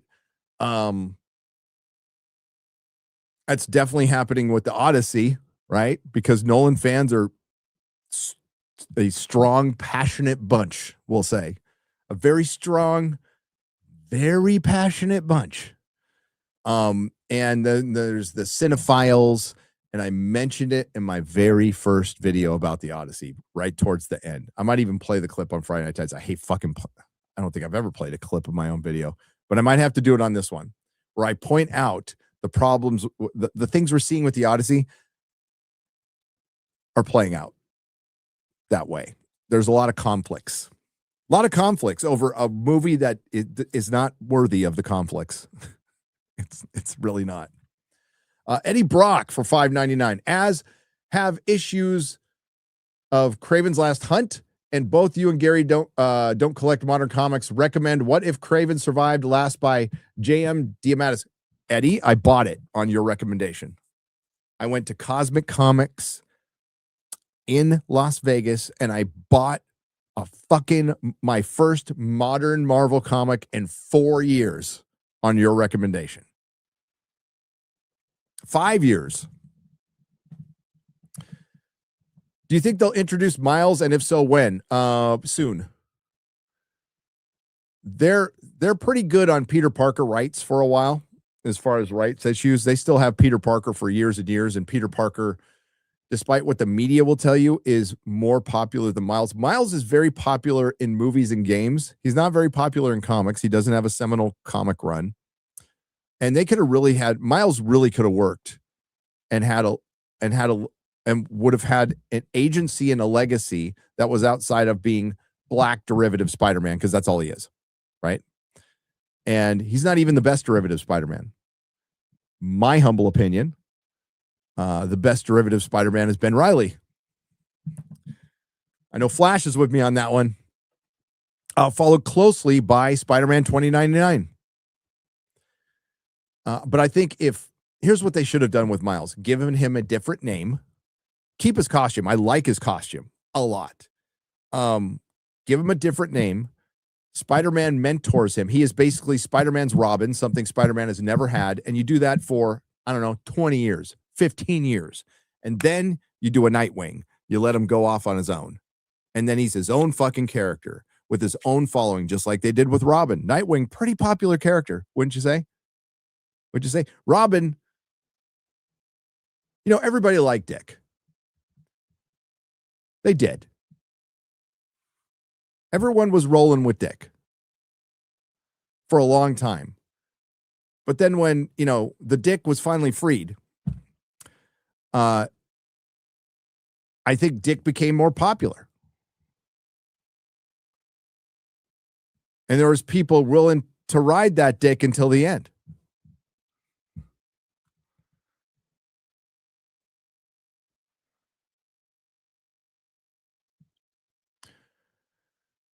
Florence Pugh, overrated actress, cringe as Yelena. She's cringe as Yelena. But did they ride Dick? Well, I think some are ride or die with Dick. I heard Peter makes money uploading clips of himself as Spooderman on YouTube. For example, when Iron Man showed him clips of Spider-Man, it was his YouTube channel before he made money from it. Well, that would mean, well, I don't know, but the money would have to go to Peter Parker or something. But that would explain it. It would. But there'd have to be some third party who would find out. It's really important nobody knows Peter Parker Spider-Man. Like that's really important to the character. So one of the worst things to happen out of Marvel Civil War in the comics was Peter's identity being revealed. And I remember the reaction to it wasn't great. People are very protective of Spider-Man and they like him the way he is. And I know writers like Mark Miller, who I respect the hell out of, want to do different things. But I think there's certain foundational things you don't fuck with as far as Peter Parker is concerned. Marvel has fucked with too many, and now you have the most popular superhero in the world not selling that many comics. And Marvel Comics not taking advantage of this.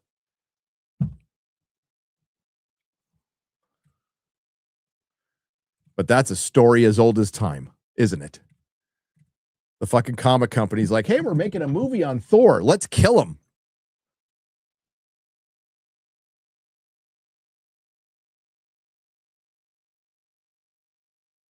Ooh, there's a Captain America movie. Let's kill him.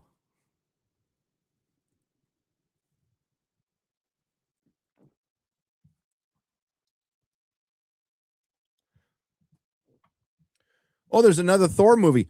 Let's make him a girl. That's how fucking stupid they are. I can't tell you how many times, like a movie's coming out, and somebody goes in, I want to get Captain America. Can't. He's dead.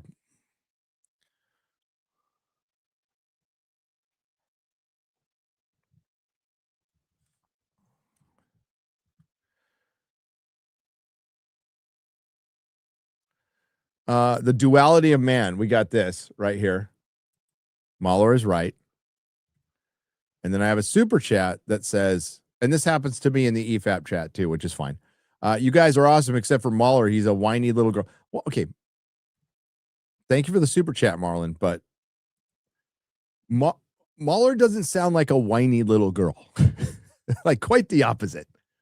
He's a well thought out man. I love Molly. It's one of my besties. Luckfeld for $10. Maybe I'm too conspiratorial. Never. Not on this channel. But in my opinion, the powers that be want to push global surveillance and use Spider-Man films to normalize the concept directly or indirectly. Palantir product placement. I like what you're cooking there, Luckfeld. If you don't think Hollywood puts things in to push certain propaganda and that isn't pushed by the CIA, which definitely has people working within Hollywood, the CIA has people, all three letter agencies. Fucking Twitter proved this. So there's Project Paperclip. Y'all know about Project Paperclip. It never stopped. Tulsi Gabbard just fucking talked about this a year ago. It's never stopped.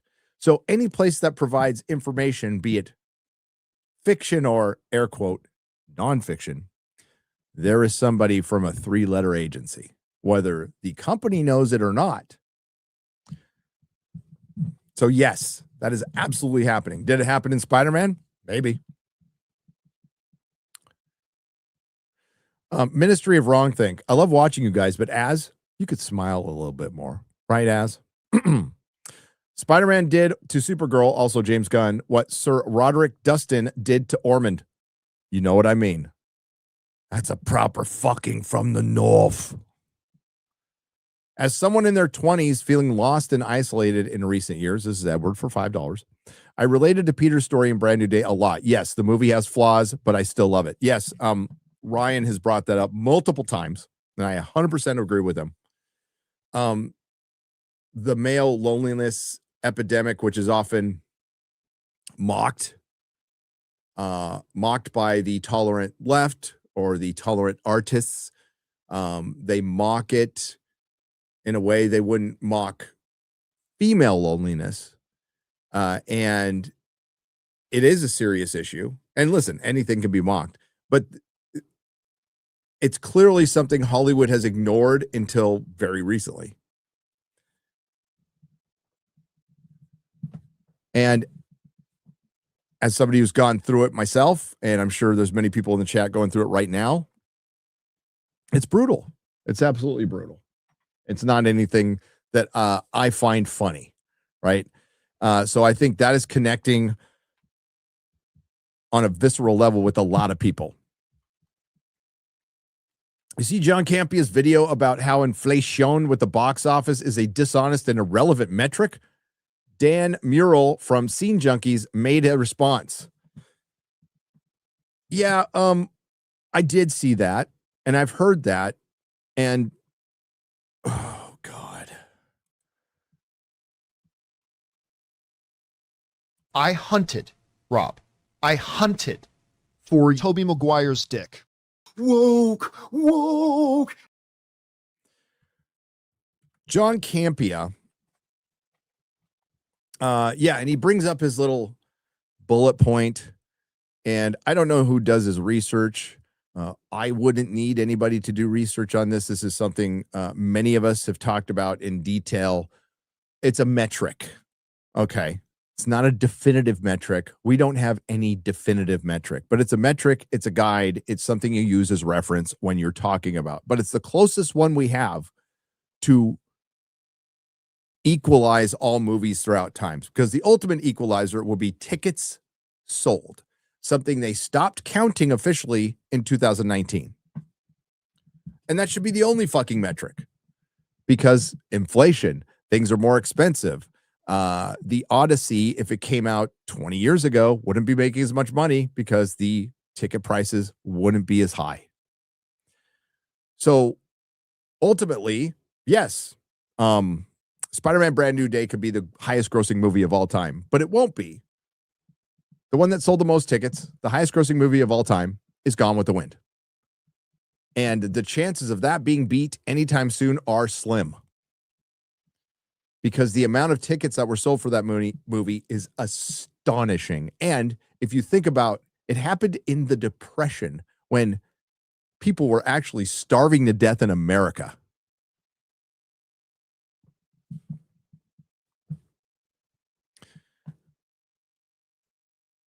And they needed escapism. And movies used to be the working man's escapism, or the not working man in the case of the Depression. Now taking your family out to a movie, a family of 4, shit. That's $100. If you get like 2 movie treats, maybe 1 popcorn, it's $100. Now, if you get a popcorn bucket, it's $150. Now, if you live in a city and you got to pay for parking, it's $200.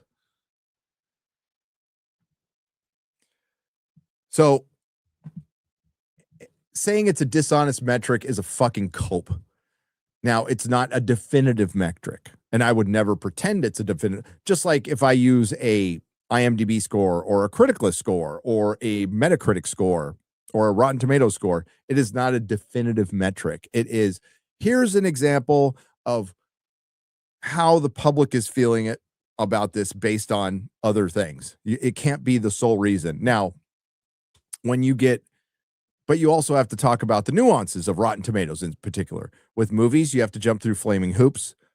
basically, and buy your ticket on Fandango to even get a chance to vote. And if you are still putting a bad review, they're taking that off.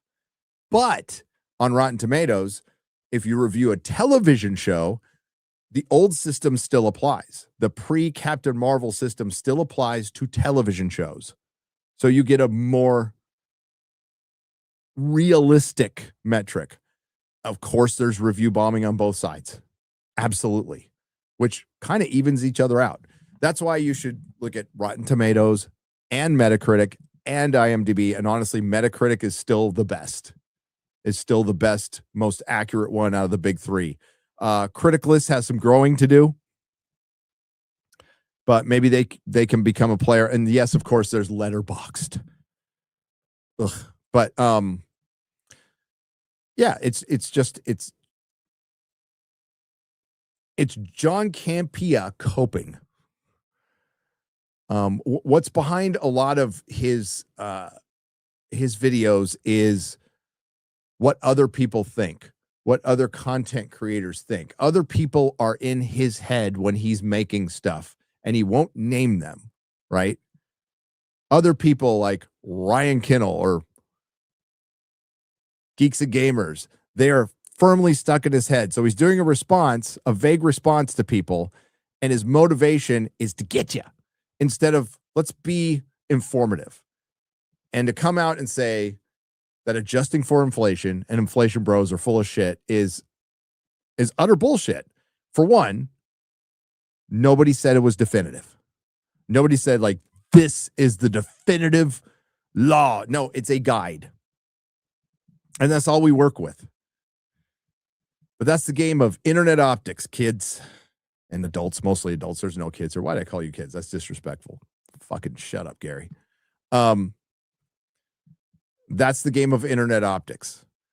And John Campea's audience, which has crossover with this channel and crossover with everybody else, some of them will believe it, and some will go, no, I'm still in inflation, bro. I'd be interested to see the response, though.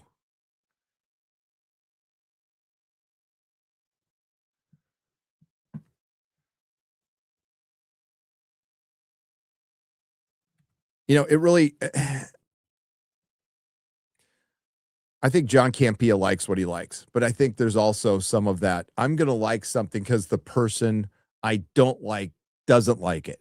Or I'm going to not like something because the person I don't like likes it. If that is in your head at all, I mean, that's some weak thinking.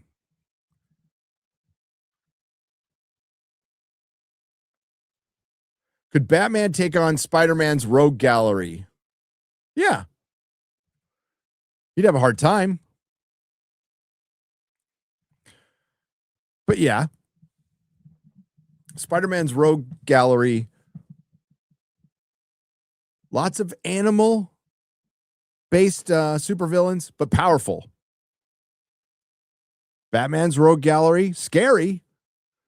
But there's a fat guy with a pointy nose who thinks he's a penguin.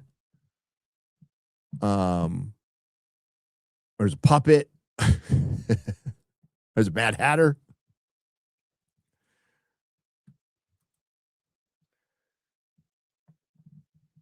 Batman versus the Kingpin would be awesome. Green Goblin would smoke the Joker. Like Norman Osborn, peak Norman Osborn, Green Goblin would shove a pumpkin bomb up his ass. They're just more powerful. Mr. Freeze, that's a proper villain. That's a villain that even Spider-Man might have a hard time with. Venom versus Bane. Venom makes Bane his prison bitch. Like peak evil Venom versus peak evil Bane. I mean, Bane can hold his own in a fist fight. And then Venom would bite his head off. Carnage versus Hobgoblin. Carnage.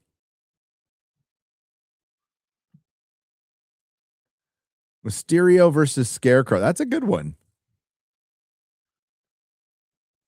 Bruce Wayne versus Norman Osborn. Okay, Rhino and Killer Croc. I would have to side with Killer Croc on that one.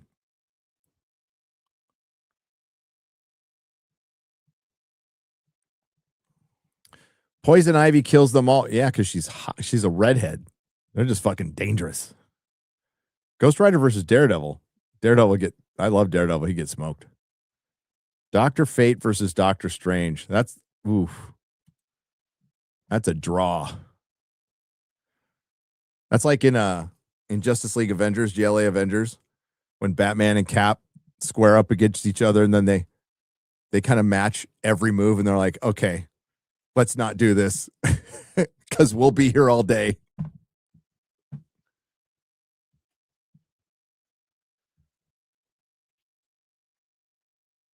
Dr. Fate easily? I don't think easily.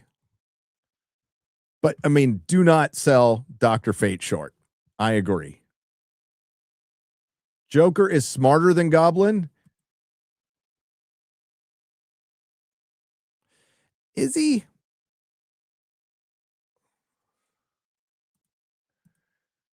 Lady Wendelin for 5 months says Cosmic Comics is our comic book shop 5 minutes from home. Wish we had been there when you went. Yeah, me and my friend Jay were there for a couple of hours shopping around. I got some Fantastic Four funny books and some Spider-Man funny books. Spawn versus Ghost Rider. That's actually really close. Okay, is it Spawn now or early Spawn with the countdown clock? James Gunn versus Zack Snyder. Zack Snyder beats his ass. Zack Snyder goes to the gym. It wouldn't even be close. Like Zack wouldn't even need to like throw fists. It would be open hand and it could be backhand. He'd just go. And let's not forget, Zack was a twat too. Because his wife was chiming in the background. I don't know how much I should say about that. But his wife had a lot to do with what happened. Geeks and Gamers, we'll just say that. James Gunn versus Kurtzman. That would be the funniest slap fight. It would be all.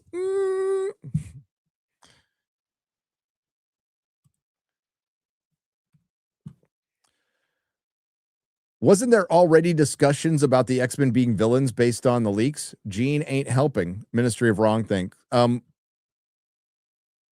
If that's going to be the initial take, then it should have been Emma Frost. If you would have done Emma Frost, everything would have been fine. I don't think anybody would have complained at all. It's like, oh yeah, that's Emma Frost. Yeah, she's a pretty fucked up person. Julia Bennett, thank you for the 10 British pounds. Proper money, thank you. Remington PRD for $5. As now's your chance to cash in your mixtape check. Charge Gary and Mahler $500 each for their absence last week. No excuses. Well, I gave a really good excuse. That was a good show, though. I listened to Will and Az. I thought it was a really good show. It entertained me for my drive. You might want to soak that Pedrillo in alcohol so it doesn't go from sleep aid to sleep aids. Nope. Shit. Nope.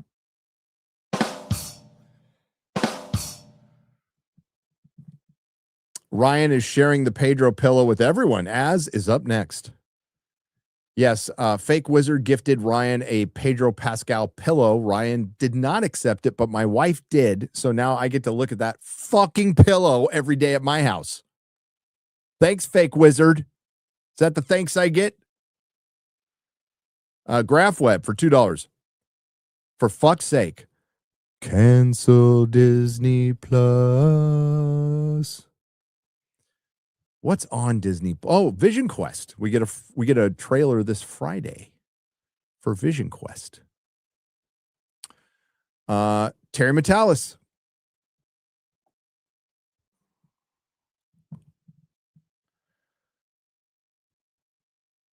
Okay, Nico has quite a few here. These are the first two.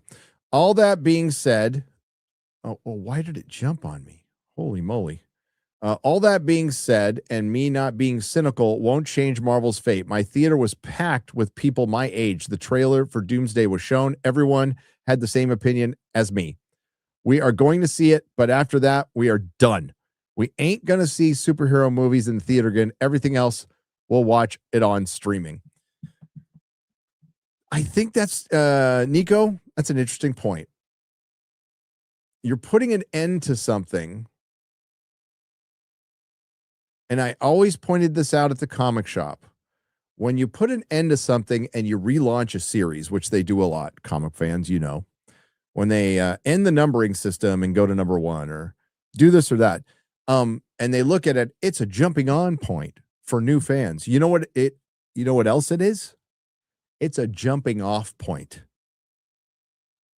I don't think they think about that much, because more often than not, when they ended a series or ended a character or killed a character, it was a jumping off point for a fan who's been buying comics for 10 to 20 years, all in search, basically chasing the dragon of the new fan that does not replace them monetarily. You always want to be growing your fan base, but the best way to do that is with good stories, and the old timers will shepherd in the new blood with word of mouth.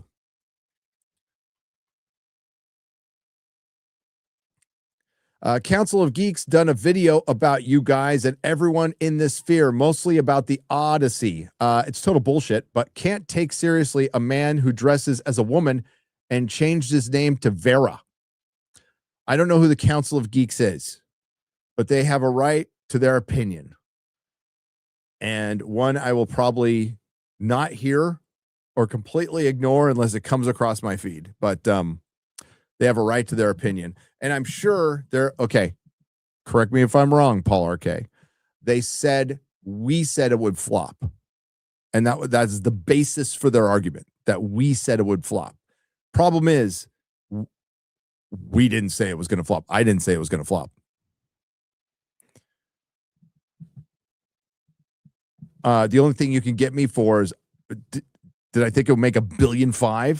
No, but it's gonna. Okay, got me there. Still said it would be successful and make its money back. That's not the point. I mean, when something like Supergirl fails so abysmally, it's not to own other YouTubers, it's to own James Gunn and DC. And then the people who are kind of really fluffing Superman up. But the Odyssey's success does not change. It's not like I'm going, wow, it made a lot of money, it's actually good. No, I didn't like the movie. I told you why I didn't like the movie. It was my honest opinion, and apparently it goes against the vast majority of humanity. Oh, well. It's not like I've never been in that position before, and I'm sure many of you have been in the same position.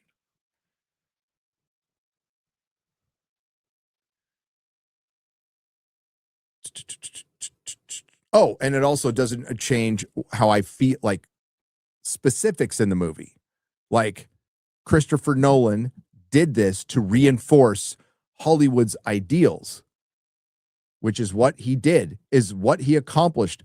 Intent doesn't even fucking matter anymore, although I believe the intent was there. He absolutely accomplished that. And listen, if Hollywood wants to go down that road, okay. I like job security. I do. And I'm sure that's disappointing to a lot of people. And it's surprising. It was surprising that Nolan went down this road. One of the worst press junkets I've ever seen for a fucking movie. Did it affect the movie and the box office? No, ultimately, no. But will it be remembered? Yes. Oh, yes.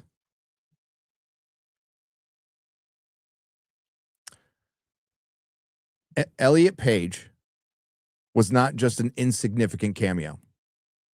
Elliot Page's Sinan was brought in to be a through line for Odysseus.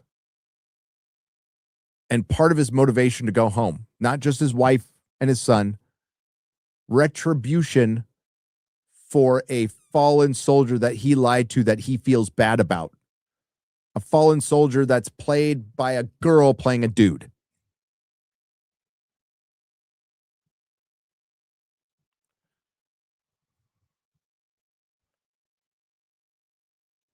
I mean, looking past that would be insane. Absolutely insane. Now, Black Helena Troy, it would have been really insignificant if they didn't.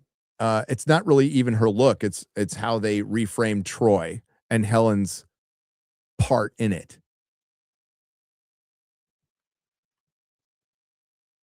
It's modernity. Lots of modernity in the Odyssey. And it made over $1 billion. Elliot Page, Best Supporting Actor, gonna get nominated. The Final Take for $9.99. Working on my Spider-Man video. Think I'm gonna outlong the long man on this one. Enjoyed the movie when I saw it, but that script was the work of Ray Pittler. Love the show. Thanks for the fun. Thank you, Final Take. Most people think Matt Damon was miscast. So you would recast. Also, Nolan pretty much failed on God's Monsters, and they're not the best movies, but the Clash Wrath movies have some cool gods and monsters. Yeah. I don't know about you, but what I enjoyed the most about the Odyssey, when the one time I read it and the 2 times I've listened to it, Sir Ian McKellen reading it to me in his dulcet tones, is the gods and monsters and Odysseus's interaction with the gods and monsters and the character of Odysseus. I am not interested in a take on PTSD from Greek mythology. You know, I'm not interested in watching Gilgamesh, and Gilgamesh will be a commentary on misogyny. Like, it's not why I like Gilgamesh. And it's going to start a new fucking trend. You watch. It will be a trend of adapting mythology and grounding it in some sort of modernity. Hollywood loves to copy Nolan. It will start the worst fucking trend.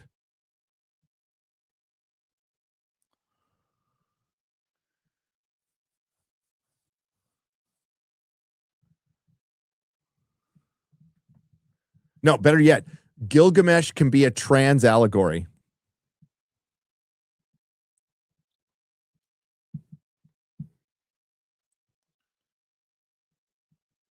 You know they'll do it. I just want to thank you guys for brightening my lows. Life has been been good to me as of late, and I come to tell you I'm a year and a half sober. Oh, hell yeah. That's a huge achievement, by the way. Well done. Want a good laugh? Watch The Rude Awakening of Optimus Prime. What's that? Is it on YouTube? Oh, I have to sign in.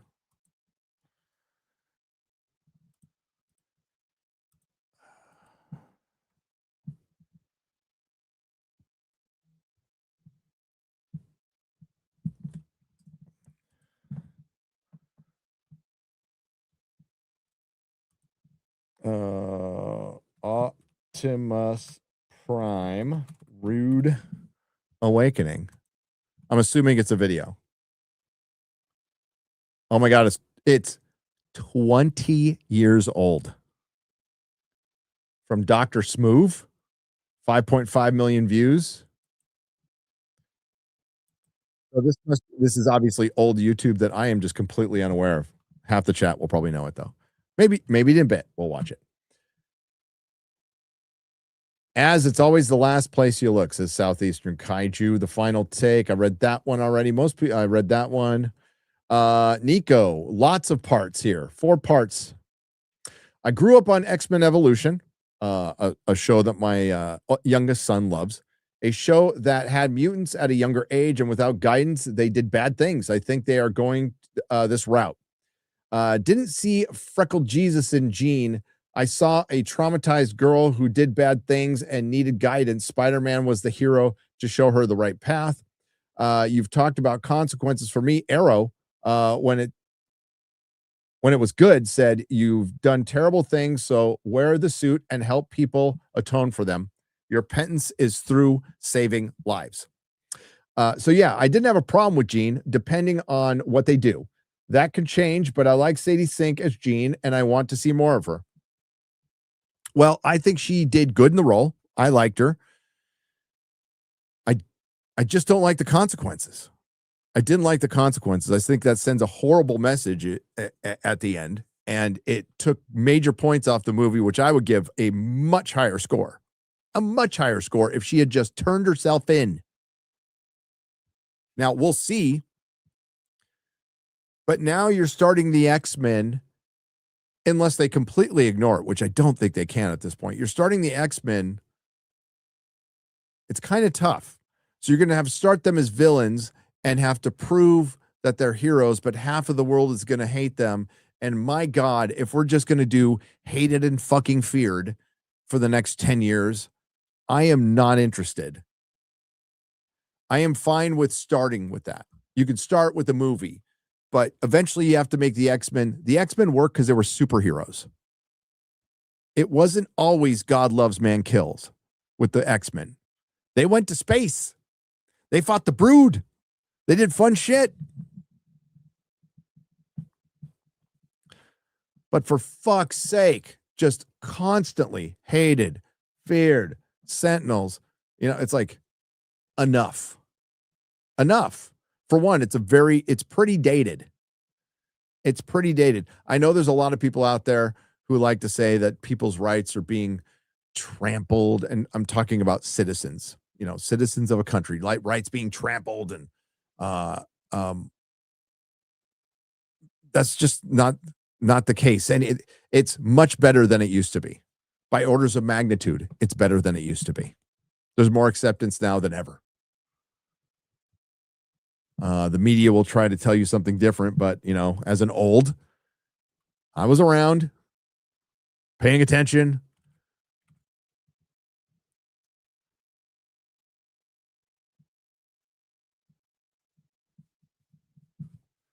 You know, we have much bigger issues that just don't get covered. For example, you know, Fauci was under Trump for a little while. Let's not forget that. But most of the Fauci stuff was under Biden. So Hollywood hero worshipped him, while they accuse MAGA of hero worshiping Trump, which some do. But you were hero worshiping an administrator. And if it was Trump lording over Fauci for the 4 years, he would be the villain in every movie, as he should be.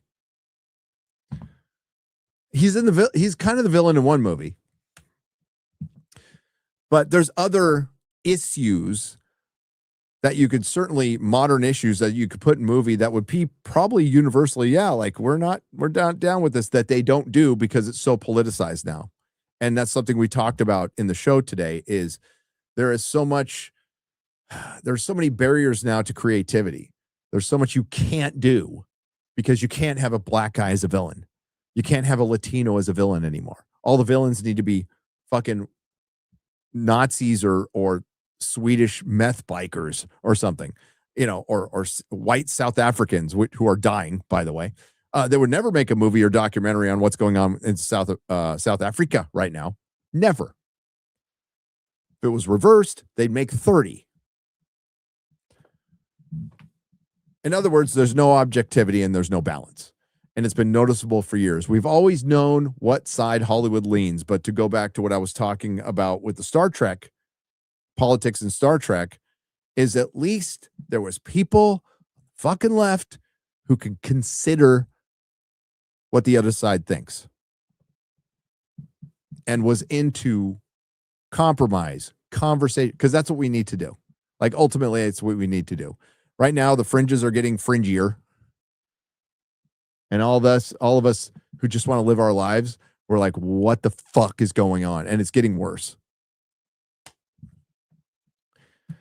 And I don't want it to get worse before it gets better. But as far as Hollywood is concerned, you know, you bring the most people together by not preaching to them. And it doesn't mean you can't be political or bring up an issue.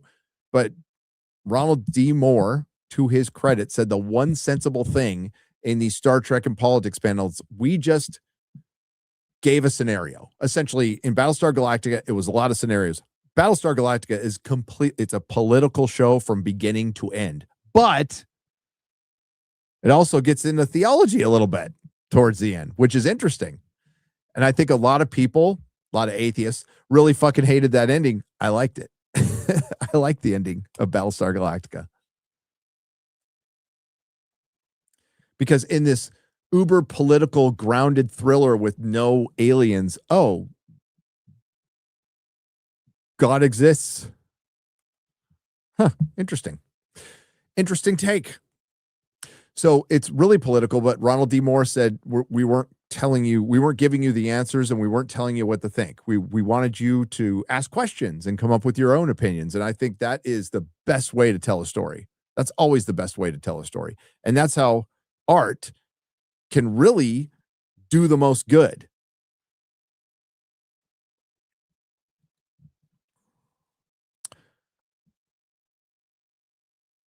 Enough, Gary, with the tree-hugging worship of your false gods. Submit to the light of the seven, and you may be spared by the hilt, her youth.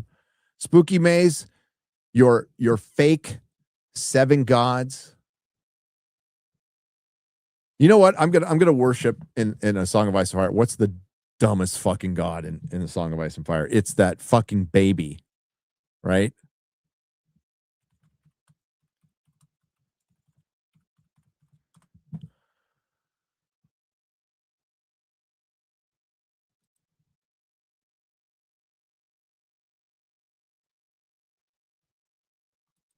Oh, here's a Reddit post.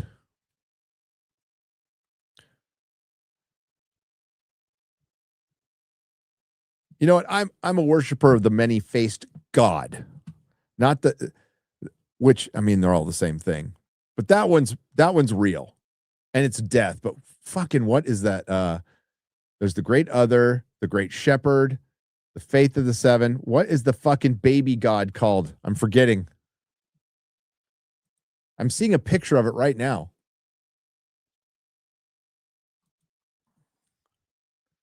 And then there's the toad. There's the butterfly god of Noth, right? Rituals, priest of the shadow baby.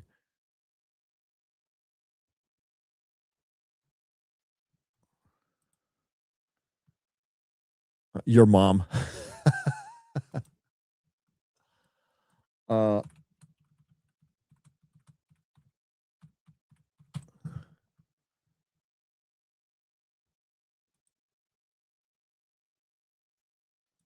Oh my God. It really helps for me to spell right. Talk amongst yourselves.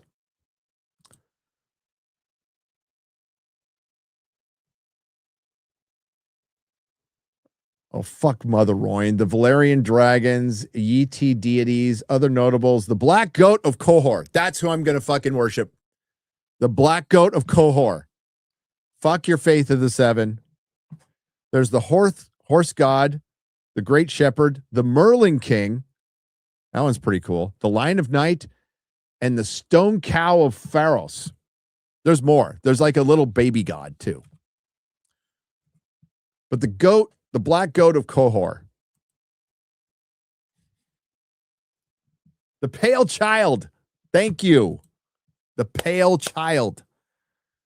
So the only god that may exist is R'hllor. But R'hllor might be just one god interpreted multiple ways. And there's only one source of magic that can be used in multiple ways by good and bad people. That's the way George works.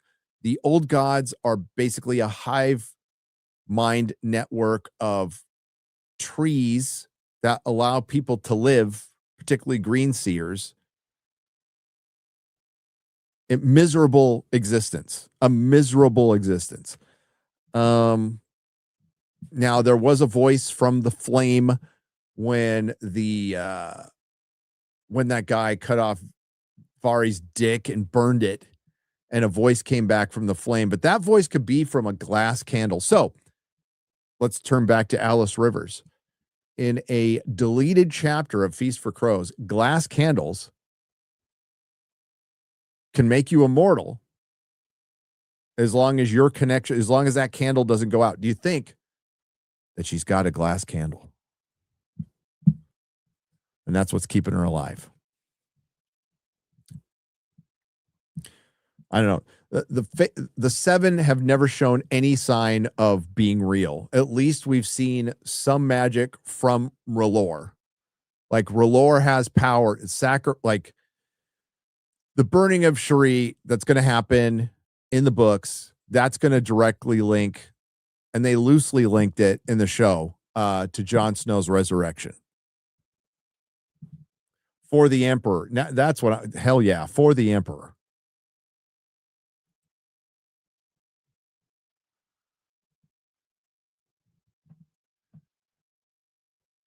Varys is a black fire? Maybe.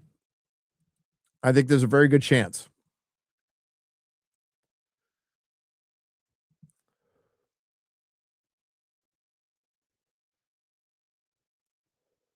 The old gods, okay, so the old gods aren't a god.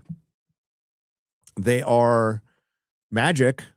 It's a hive mind network of trees. Think of a mycelium network that's conscious, that keeps people alive, keeps the children of the forest alive, but feeds on their consciousness and requires human blood, or I guess you could sacrifice a child of the forest too.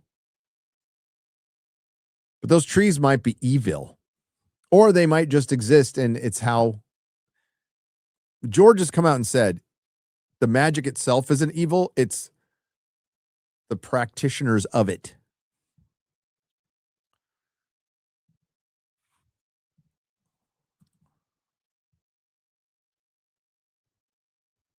But I'm going with the black goat of Qohor.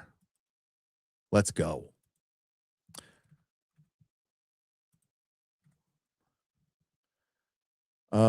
Jerome. Gary was the worst. Gary was the worst girlfriend in prison. Always late. Nico has a lot more on Jean Grey.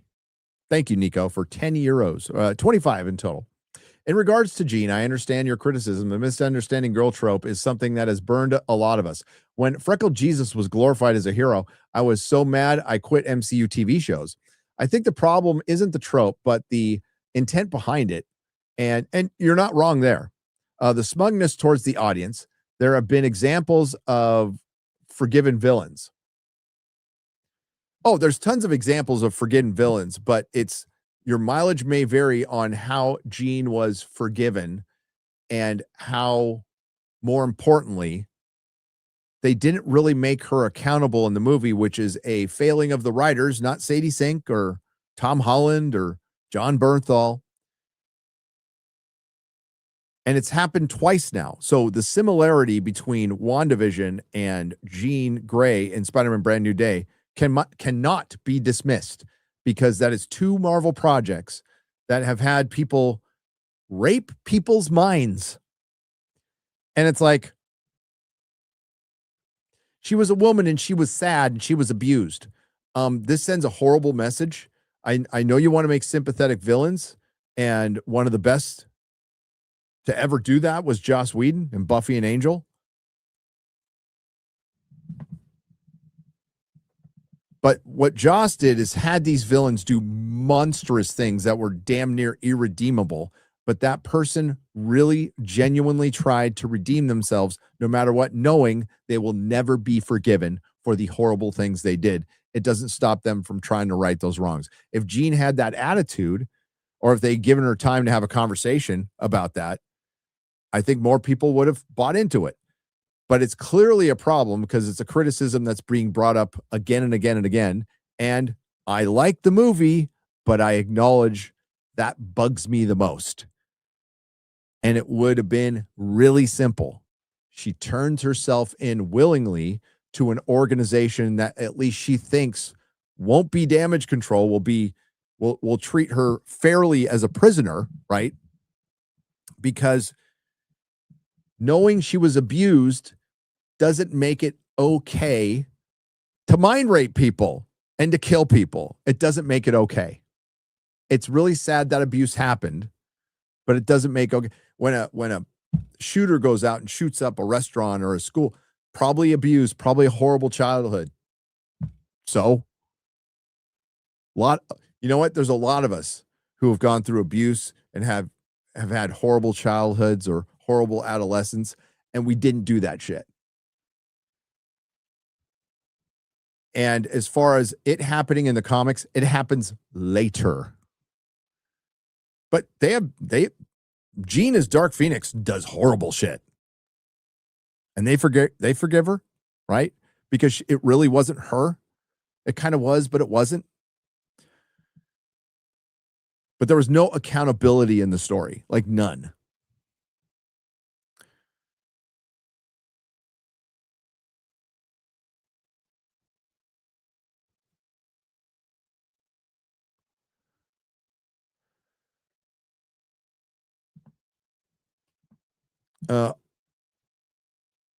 Pietro and Wanda were forgiven and joined the Avengers in Age of Ultron. Well, barely. I mean, Pietro died. Pietro died. They were also manipulated mind-wise. Doc Ock had an AI taking over his brain. Green Goblin had a serum taking over his brain.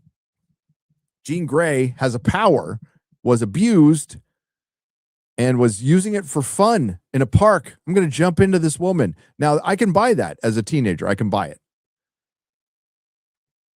But then you amp it up to mind raping millions of people. Millions. They need to explain that more. I've always said that when it comes to pure sense of menace, Tennant's Kilgrave in in Jessica Jones season 1 is the MCU's best. It's a great villain. Like, without a doubt. Now there's another evil, capricious mind control vying for the title. Wild Warlock for 20 Australian dollars. Just wanted to say thank you to all 3 of you. You have all in some way helped me deal with my addiction issues. Both Gary and Az for sharing their struggles and how they cope with their own, and Mahler for being inspiring from going from a simple idea with a rotten watermelon all the way to make a career and livelihood when given the chance. Thank you very much, all 3 of you. Hail to you, Wild Warlock, and I'm glad you're dealing with those issues, and that's all you, baby. So give yourself some credit there too. Mexi Rage for $5. Also, Mahler and Az, you guys ain't got no excuses for not watching Venture Brothers. I know it looks like they are dropping episodes on YouTube. First 7 are out. Watch it. It's on YouTube for free. Watch Venture Brothers, one of the greatest shows ever. Hey, folks, recently got my Hobbit Lord of the Rings book box set with Alan Lee illustrations. So excited. Also, that's awesome, by the way. I got that too. Also, today's the annual tribute watch day for Robin Williams, who left us 12 years ago. Have a great week, guys. That's right. Was it today? Oh, I was driving home from work when I heard from it. And the weird thing, I was driving home from work, passing where he lives, right when I heard about it.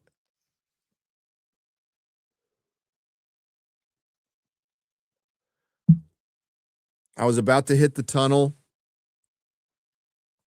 because he lived in Tiburon, and I was about to hit the tunnel on the Golden Gate Bridge when I heard. So, like, I'm like, within 2 miles of Robin Williams' house when I heard about it. It's like, oh, that one hurt.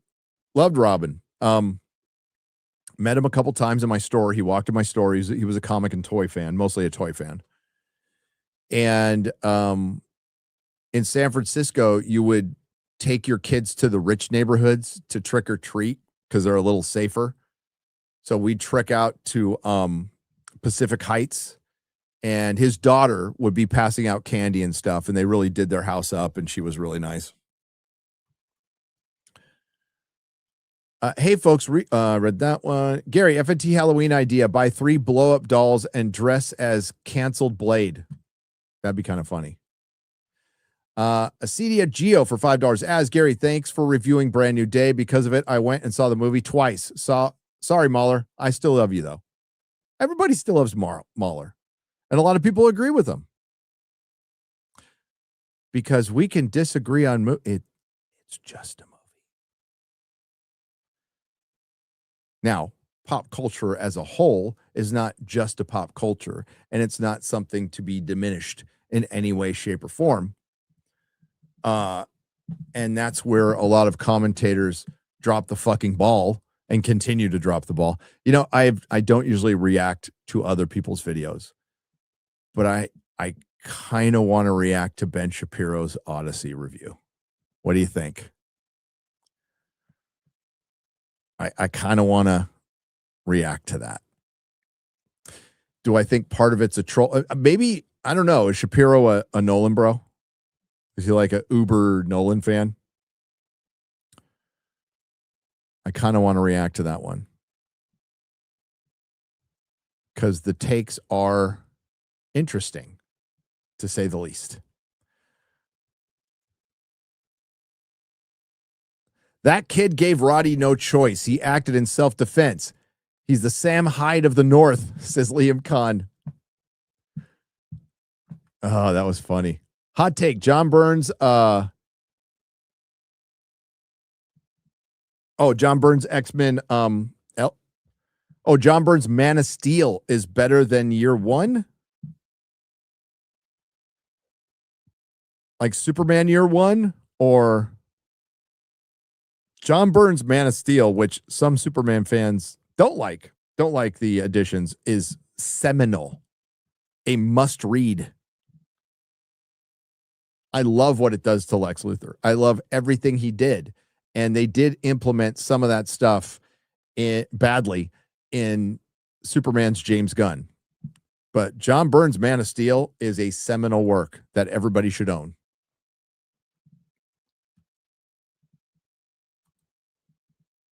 Okay, we're going to finish up Hot D.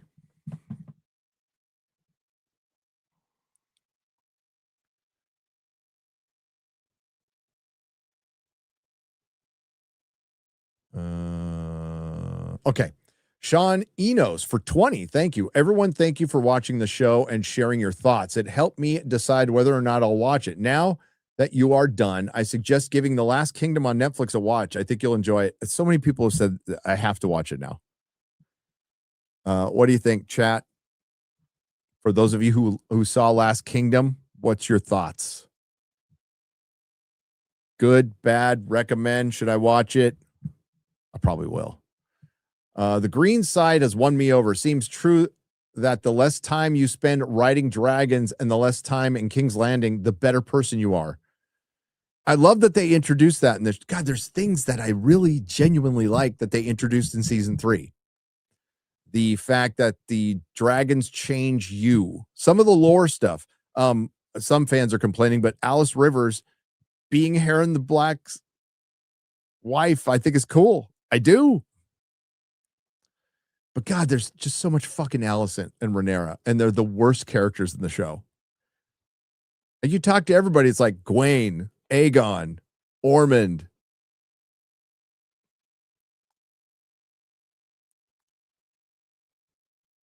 Somebody said, do it. Good for the most side, but goes wokey in the last season of movie. Oh, no. A bit like Vikings. Watch Kingdom. Destiny is all.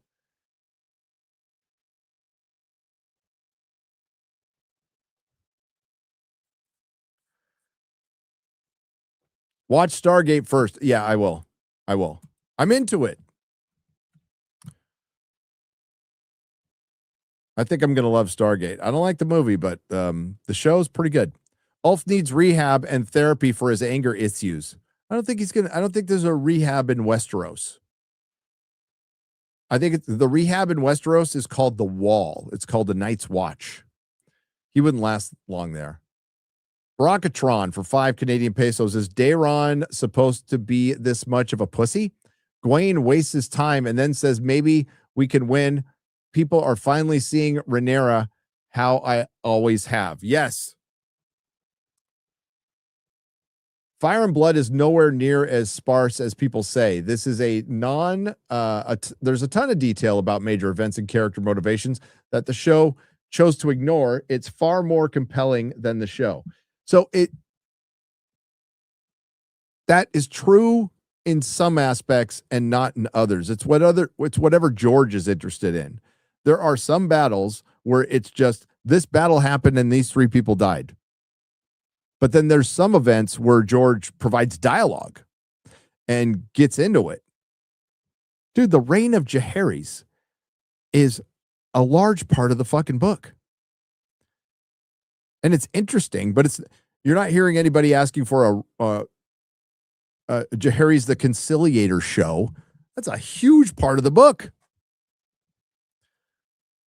But towards the end, like there's a middle part in the Dance with the Dragons with Daemon's fate and Aemon's fate that's just kind of rushed through.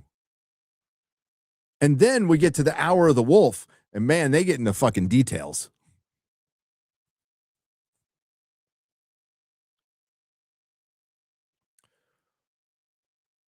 Ormond's bath butt scene was foreshadowing.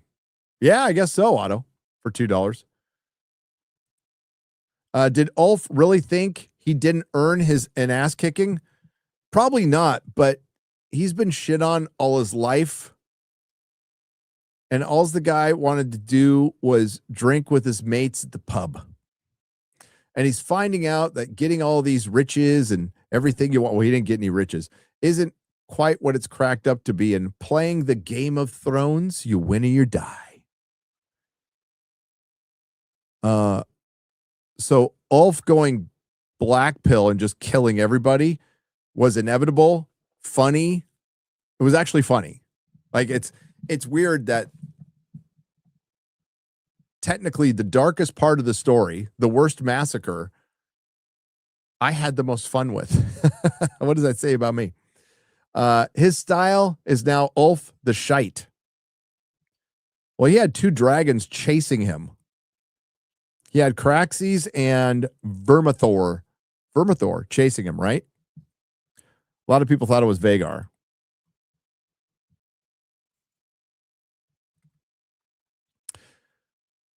My favorite moment was, I'm alive, imbecile. Such a well-delivered line. Fuck, the actor for Aegon is great. Think he'd make a good doctor? Matt Smith was born to play princes. Yes. Andrew Levin, Rhaenyra really needs a better PR team. Yeah, Rhaenyra and there's a certain country in the Middle East that they both need a better PR team for sure. Did Rhaenyra get pink eye this episode from Worm? I don't know. Now, need to know what Shad thinks of the flame trench. Did he say anything? Poor Shad. Yeah, we were on a time crunch. Shad did his own stream, I believe. I think he did it yesterday Shad will be doing his own separate stream on this one. So I highly suggest you watch it. He'll get into details. And he's mentioned before, like, hey, when I get on my streams, I'm going to get on to the nitty gritty of some of these fights and some of the armor. So go over to Night's Watch and subscribe. Of all the things that they sidelined, Aemon for an entire season, Daemon from Caraxes to Horse. When? The book is now just a whiff of a suggestion now. Yes. And all the butterflies in the show, that's a nod to George for 100%, which is mighty ballsy. Seeing that George owns this IP. He has contracted it out to HBO. But if you look at the end, it says GRRM, he owns this shit. So if he really wanted to, I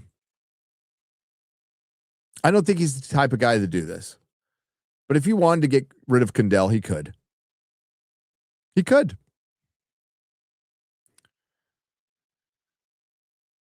I like the opening episode. All right. Yapping Tom for $2.79. I could have saved her. R.I.P. my autistic baddie. Ah, Helena, too sweet for Westeros. Probably the best Targaryen. Kyle Vernon says, this would have been a really good penultimate episode. Too many questions left on the table. Still better than season 2. It was better in the season 2 finale by a long shot. My wife said the episode felt rushed, but the season felt long. We both cheered when the white worm was kicked off to the curb and booed when she escaped. Yep. Dragon Go rawr, best ep of the worst season. Yapping Tom, I agree. It was definitely an action-packed episode and much better battle than the season started with. But man, was there some lore-breaking shit. Oh, there's a perfect, hang on. If they ever remake Game of Thrones, it can't have anything to do with this. Had a great time with you all. Hail. They will remake Game of Thrones. Book it. It will happen. Hang on. There's a pretty good tweet that pretty much sums up the show.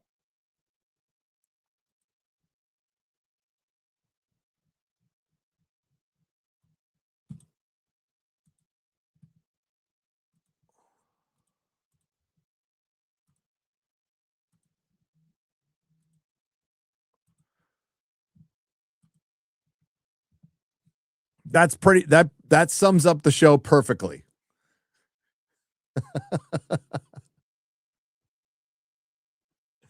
And the thing is, I'm not a huge fan of the book. I like my books to have character arcs and dialogue, and I'm into the lore of Westeros and Planetos. I'm really and I love World of Ice and Fire. I love that book. But I'm not the biggest Targaryen fan. I like some. I like dragons, of course. But I'm not, I'm not some fucking simp for Old Town like our Hilt's Hurt. But yeah, I'm a Stark guy through and through, and they don't like the Starks either. But I am Team Stark.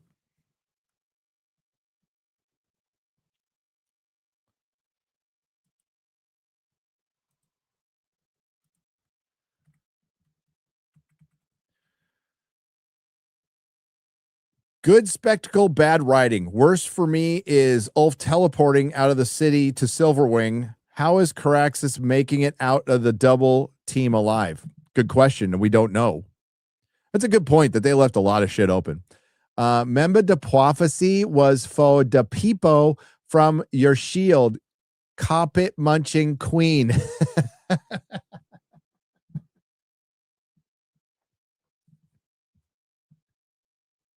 That was good, Vincent. Remember the prophecy? Carpet Muncha Queen. Mad Dog for $4.99. I'm going to stop reading beforehand and just watch it for it is because every adaptation I have seen has been horrible and ruined my experience.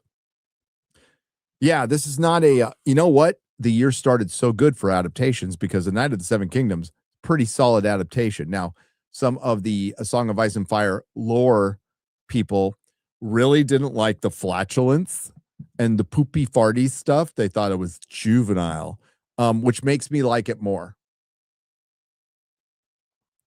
But that's why I'm grateful for, I mean, like, I like some of the lore videos. Michael talks about stuff that's a good channel. If you're into the lore, that's a good channel. He brings up some good points. He doesn't go too far out there. David Lightbringer goes way out there, but his videos are entertaining, well edited. He's funny, but some of them are way too serious. I know there's one guy out there who doesn't think there's any magic in Westeros, which is insane. But that's why I'm grateful for channels like Our Hilt's Hurt, who take a really fun approach to A Song of Ice and Fire. I don't want to talk too nice about these fucking simps for the Brackens and the 7 and Old Town. But you got to admit, Roxton was a fucking badass. I hope Shad's company makes a copy of his sword, Orphan Maker.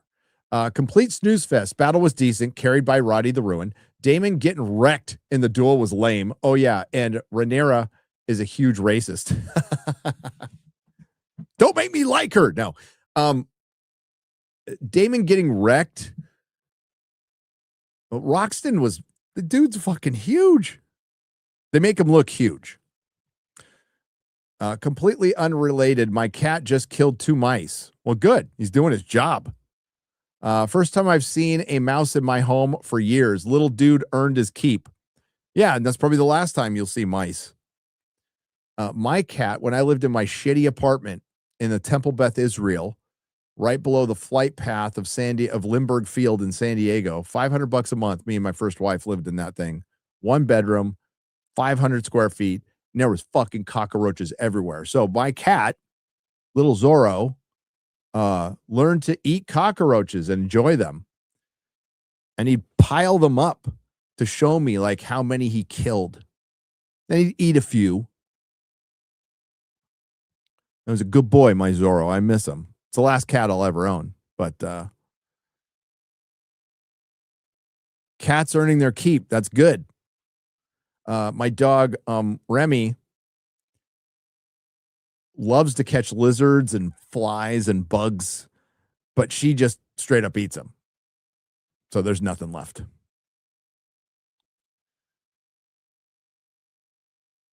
There was one. Remy had like a lizard tail hanging out of her mouth the other day. She's all, I tried to defend the show, but Jesus Christ, this is bad. How was a decade plus show better at battles than this? Inclusion is death of duty. That's good. Mad Dog. That's good. That's a proper fucking by the North. Les Queen Magic. And that wraps it. Let's get to the member chats. Shall we? Ned of the Vale is a new member. Welcome. Laszlud is a new member. Welcome. Mr. Blue Sky. Great meeting you. Is a new member. That was great. Seeing so many people putting the face to the digital name and then just people returning.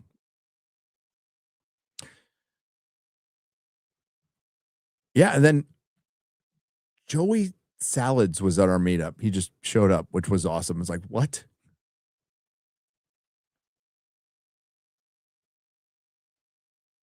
AJ couldn't make it. He was working on a video, which I completely understand. I've had to be in that situation myself.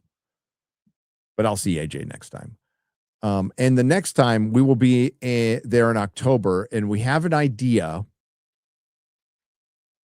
to possibly return to the Millennium Fandom Bar. We have an idea that just might work, but it can't be in August because it can't be really fucking hot for this idea to work. And I guess I'll say it now. This next Vegas meetup will be the last Vegas meetup. We're still going to do a big meetup, but we're going to change the location. The reason we're changing the location is, and by the way, we're still doing one more. Vegas ain't cheap anymore. Remember when it used to be cheap? It's not really cheap anymore. It's still clean. It's cleaner than it was 3 or 4 years ago. But this will be the last Vegas meetup. We're going to have to move it someplace that's still fun, that's not as expensive. Because if, G&G's doing MegaCon in Orlando, Orlando ain't cheap. It's just not cheap. And then if you go to MegaCon and hotel, and then if you're going to the parks, that's a lot of fucking money. So I got to find a location that still like has other things to do besides the meetup, and then a good place to gather. We'll decide on that in a couple of years. Gregory Vittori is a new member. Hail. And Dyslexia, Lysdexia is a new member. Rebellion 765 has been a member for 9 months. Bad actor choice. Robert Pattinson came to me. Bond actor choice. I said bad. No. He can play a Bond villain.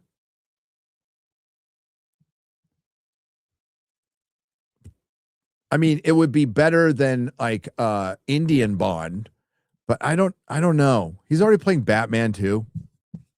Somebody brought up that Robert Pattinson will make a good Joker, and I agree. I totally agree with that. Wolverine Snicked has gifted 5 Nerdrotic Live memberships. That Wolverine popcorn bucket right there in your face. Thank you, brother. Opinions are like buttholes. Everyone has one. That is true. And we have Israel R. What's up, brother? Has gifted 5 Nerdrotic Live memberships. Hail. Thank you. B-Chain has been a member for 4 months. I stepped on one of the dead mice in the dark. Oh, no. My cat's name is Hobos. We found him just chilling on our porch about 9 years ago. He's a good boy. Oh, it's a good boy. Yeah, stepping on a mouse in the dark. I hope you weren't barefoot. Were you barefoot? Did it say that?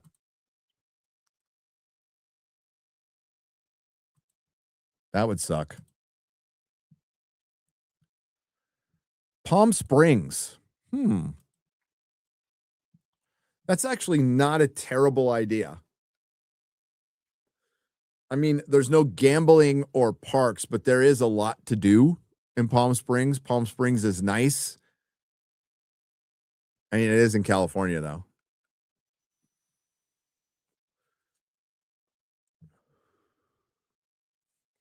Well, I can tell you that a Tijuana meetup, now we're talking. Atlantic City, not enough money in the world would make me want to go to Atlantic City. No way. No fucking way. Plus, MegaCon has the East Coast covered. TJ, Nashville?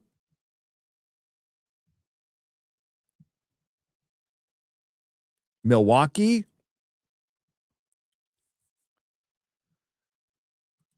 Yeah, we'll think about Phoenix.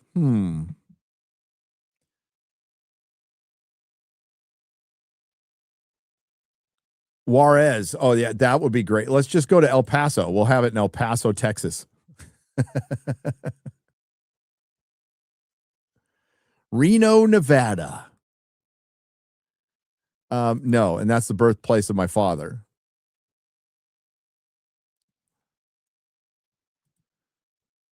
I've got time to think about it. New Orleans. I don't want anybody to get killed. Dallas. We've had good meetups in Dallas. We've had good meetups in San Antonio.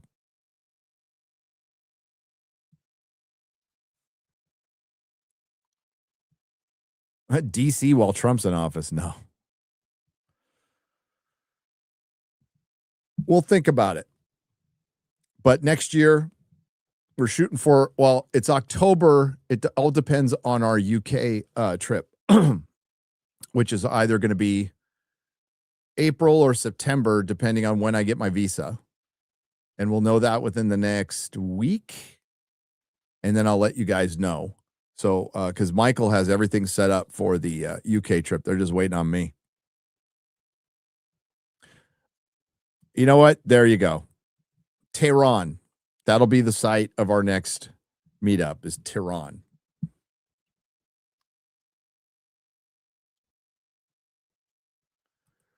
Gary, can you give a rundown of your equipment? Like what camera do you use and what microphone and other equipment? Thanks. Sure. Real quick.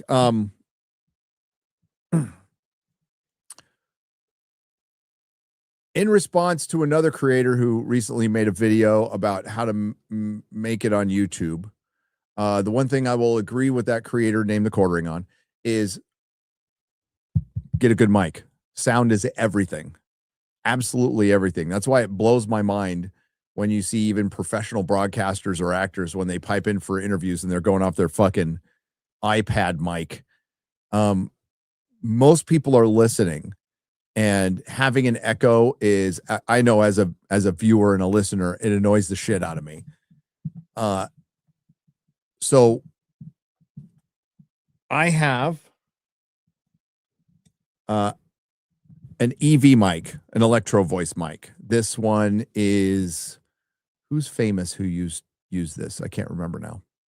The reason I got it is because everybody got Shure mics, and I just wanted to be a contrarian. And I got the one that's equal to Shure, but that isn't a Shure mic. Shure mics are good, and you can't go wrong with them. But everybody else had Shure mics. It's like, I'm not fucking using a Shure mic. So EV. And I use the Rodecaster. If you can find the Rodecaster 1 on eBay, it's superior to the Rodecaster 2. There's also some other soundboards that are good as well, but I'm fine with this one. Camera is a Sony Alpha 7 III. Bought it by accident, and I love them. It's really intuitive, just plugs right in. I used to use a Canon. There was a bunch of fucking flaming hoops you had to go through. This works great. Pricey. It's not like Canon 7D pricey, but it can run you $1,200 to $1,500 wherever you get it. I wouldn't run out and get a $1,200 camera. I would focus on getting your sound worked out. You could use a fucking webcam and they can still look pretty decent for a while. Get the sound worked out first. Don't bog yourself down if you're starting a channel with buying a bunch of equipment first. Just get a good mic and go. One thing I will disagree with the quartering on is eventually, if you're going to make videos, editing is very important, is extremely important. Not everybody can sit down and belt out a 10-minute video like Ryan. That's a talent. Or Razor Fist. But even Razor Fist is doing a one cut, but he still edits stuff in, and it's not to cover up him and dumbing or anything like that. It's because it's still aesthetically pleasing and the algorithm favors it because it's creating stimulation instead of somebody and umming slowly while reading an article without really adding anything to it, or stealing shorts.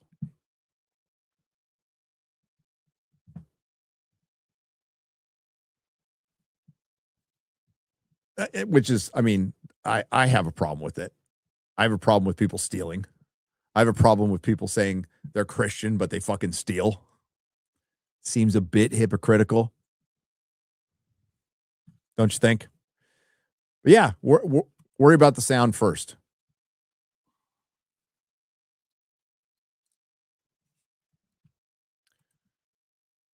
Find something you're passionate about. Stay in that lane. Don't make your channel about one specific subject. And have fun. That's the most important part. Like, my mindset, or if I'm going to take on a video or do a stream or go on a trip or do anything, the number one thing I'm worried about, concerned with, or my motivation is, will this be fun? That's it. If it's not fun, I don't do it.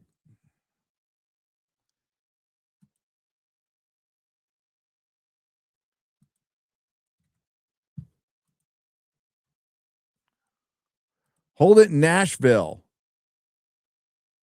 It's not a bad idea. All right, we're going to wrap it up.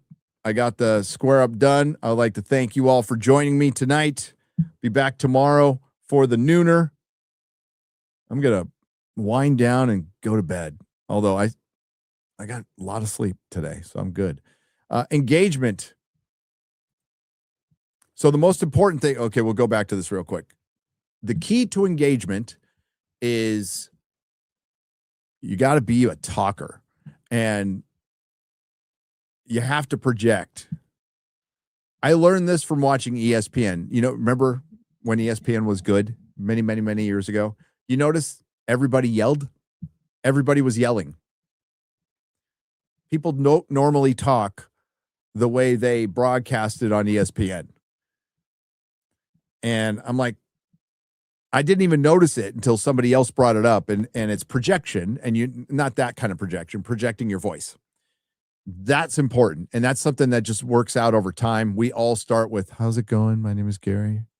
Because we're worried about other people hearing us in the house or neighbors hearing us, and then you just got to like block that out and not give a shit. That's why it's good to have headphones in. You can hear yourself and not anything else, right? That's important.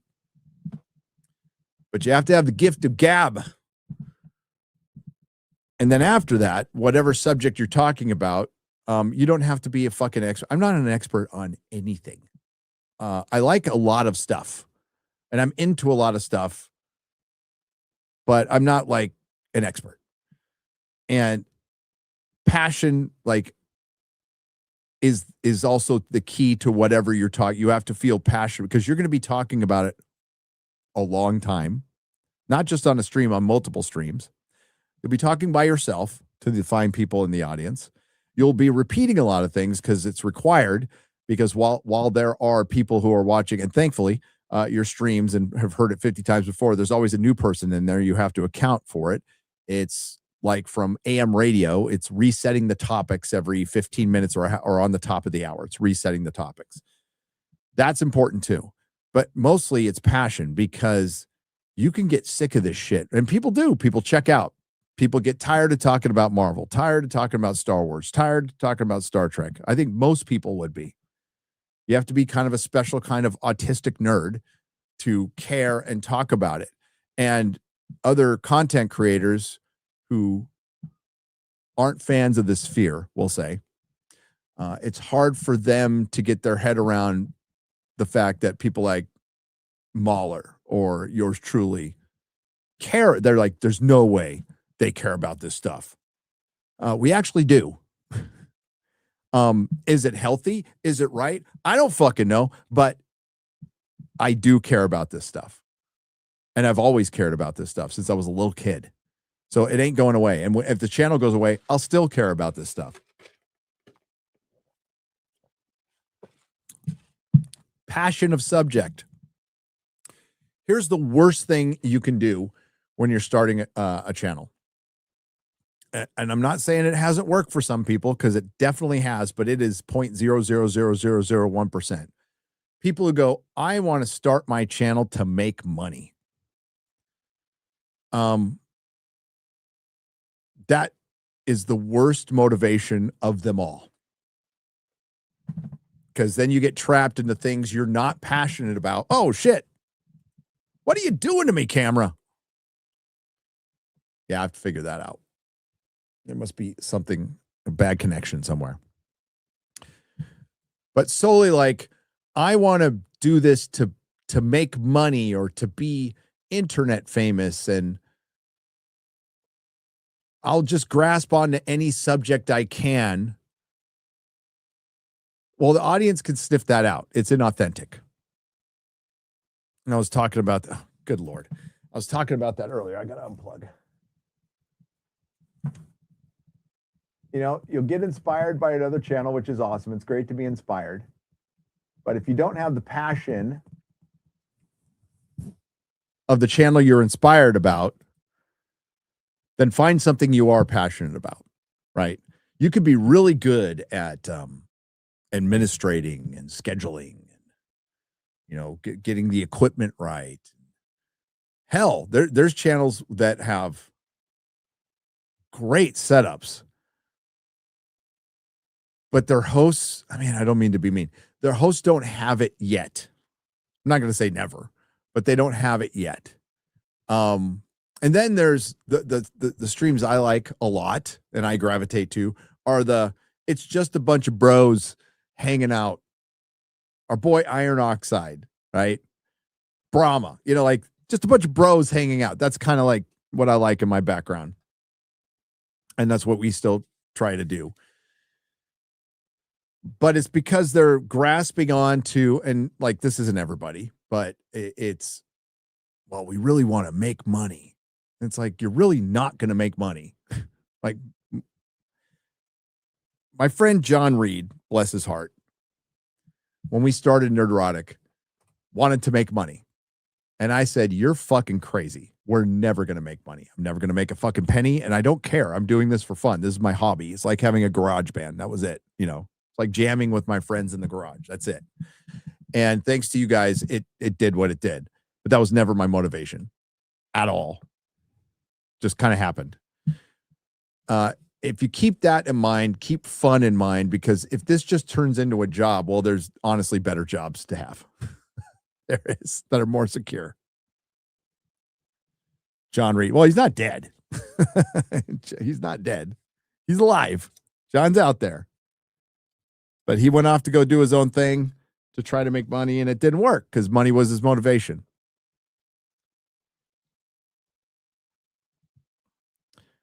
And that's just like, listen, I am one channel. There's a drinker, I think 3 years ago, did a great video on like what works for him. I highly recommend everybody watch that. That's a great video on like making videos on YouTube. If you want to, if you want some advice, go to Will. And then there's other channels, you know, I think Mr. Beast probably did want to make money, and fuck, it worked for him like crazy. But just have fun. There's a lot of jobs you can do that just are job and make money. But if you're not having fun, people will tell. And then if I'm not having fun, you're not having fun.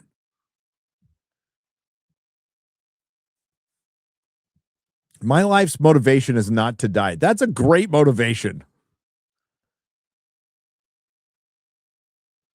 Mr. Beast is a psyop. I think so. I don't think he's a human.